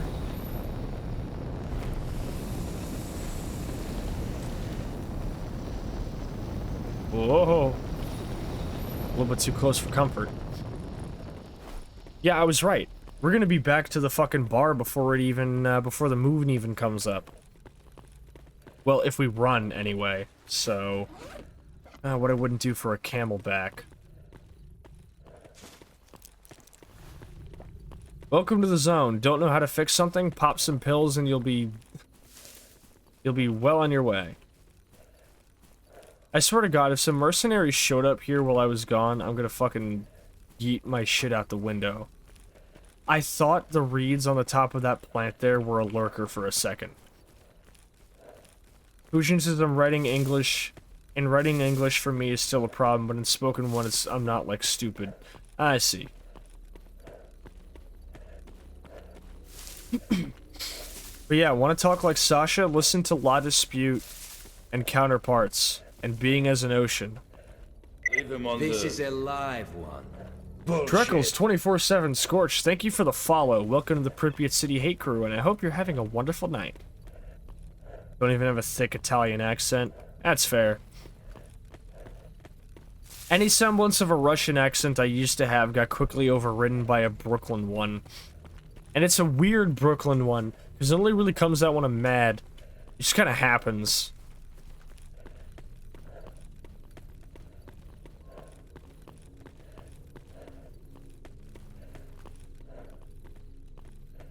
Like, I first started noticing it, like, last year, right before I became a VTuber, back when I was doing a Dying Light playthrough on stream with a friend of mine. I was just like, I don't know if you've noticed it, man, but, like, I start, like, sounding like a Brooklynite whenever I start getting mad. It just kind of starts happening. It confuses me. I end up starting to speak Italian. I see.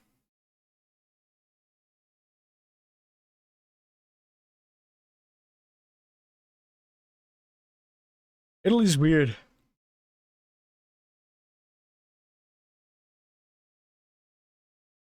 I saw a video from this one channel I used to watch back in early COVID called Vagrant Holiday, where it's basically just him, like, going to fucking, other, like foreign places and vacation spots, but literally spending absolutely $0 on travel expenses.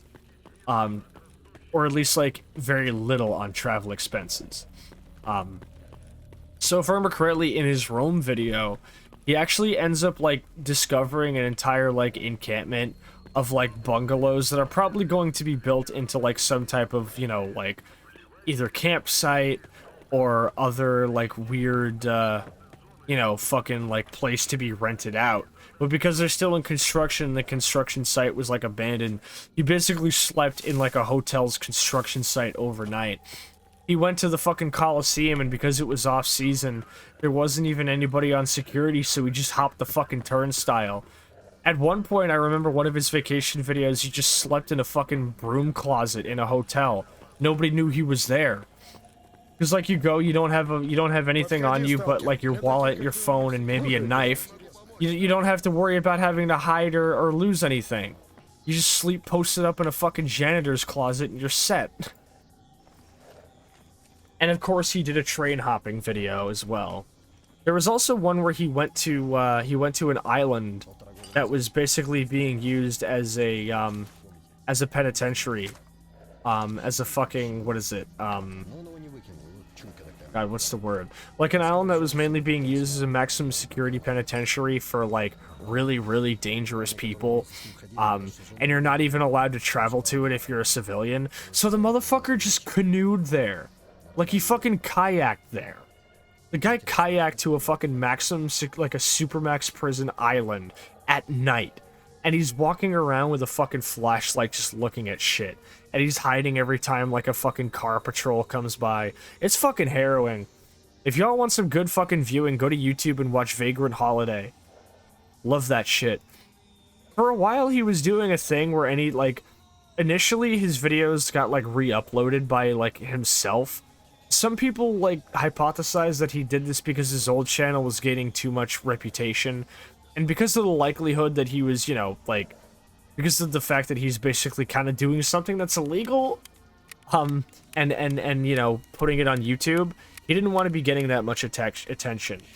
So it's absolutely valid why he would want to remove those videos and put them back up. Where it's like, hey, I want people to see my shit, but I don't want that many people to see my shit, you know? So it's like, alright, I'm just gonna, like, take them down, re-upload them, whatever. But it's a cool channel. My only gripe with him is that he doesn't like corn. Because in his train hopping video, he talks about Bakersfield. Because he goes through Bakersfield, California. He's like, oh, the only thing that people know about is the shitty band Korn. And I'm like, alright, fuck you too. 1 second, is already 6 AM for me. I'm going to check if Mini Fujin is alright. Yeah, no worries. I didn't mean, like, go watch it right now. I meant, like, in the near future, homie. Those mutant parts would have been good repair. I could have used some Tims to repair it. I'm gonna end up wasting all my fucking copper wire on this.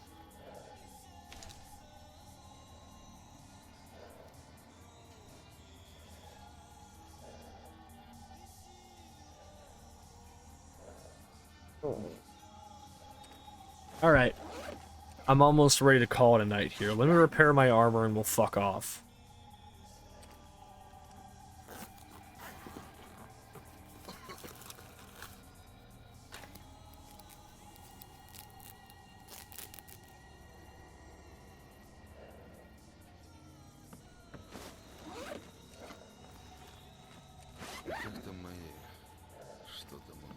Mini Fujin is not even 1 year old. I fear that something might happen during the night.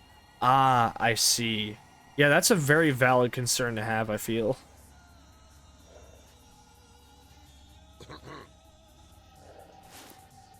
Ah, I get you.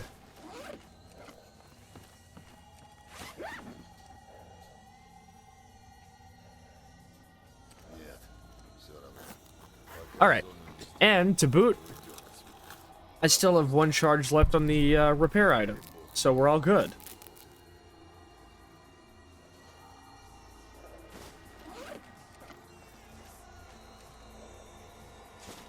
Shame I still don't have more AK mags. But I do have more pistol mags.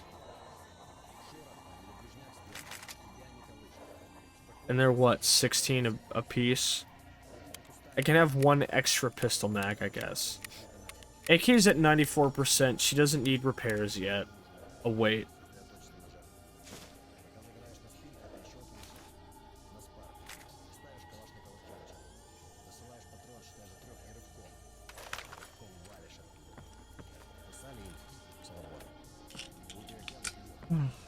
Okay. Let's see. Ballistic plates, check. Suit, helmet, weapons, backpack, repaired. Ammunition, check. Medical supplies. I have no food. Dog shops will have to do. Shit. Don't have any grenades still, but I've got bolts. Ammunition, check. Knife, clear. Repair items, clear. Yeah, we're all good. We recovered from the entire mission, and I'm still in good financial standing.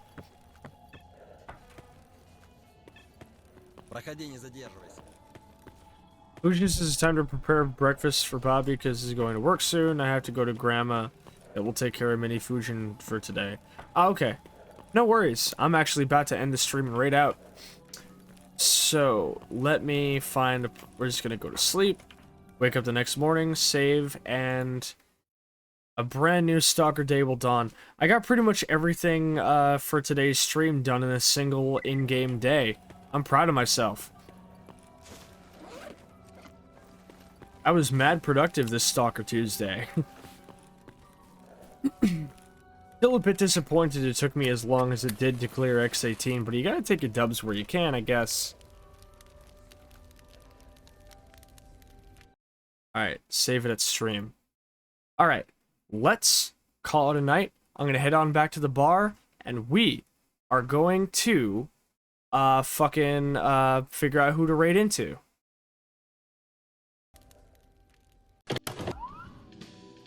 Alright, so, what is our raid message gonna be? Motherfucking, let's see here. What's a good raid message? You know, every time it's Stalker Tuesday, I think I like having the raid message be, you know what day it is? Well, let's see who we can raid first, and then we'll figure that out, yeah. We can raid Buffy. We can raid Bonnie. Fuck it, let's raid Buffy. Let's raid Buffy. My good homie Buffy.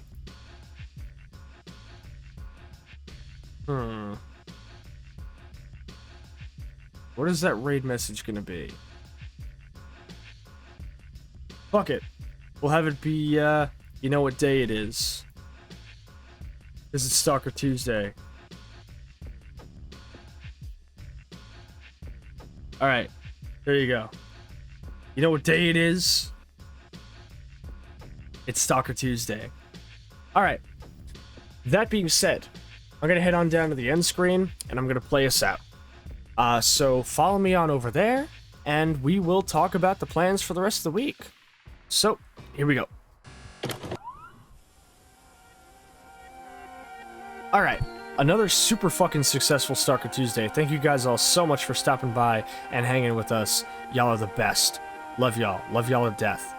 Now, let's see what I'm going to be doing. Thursday.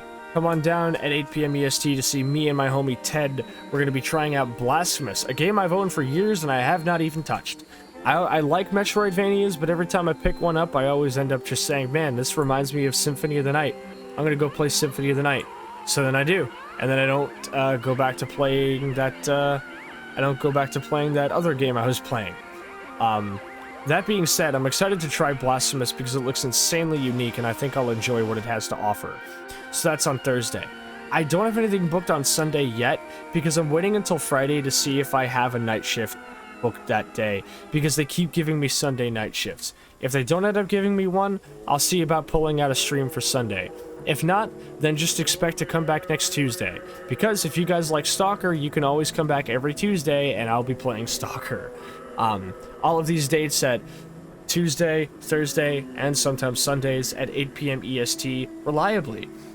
If you would like to get updates on my streams, go to my Twitter in my About section or join our Discord community, also in my About section. That is going to do it for tonight. We're going to raid Space Buffoon. Pronouns they, them. Don't be weird. Don't be a shithead. I'm watching you. Have a wonderful night. Be good to yourselves. I love you all. Mwah. Ripbeard City Hate Crew for life. Peace out.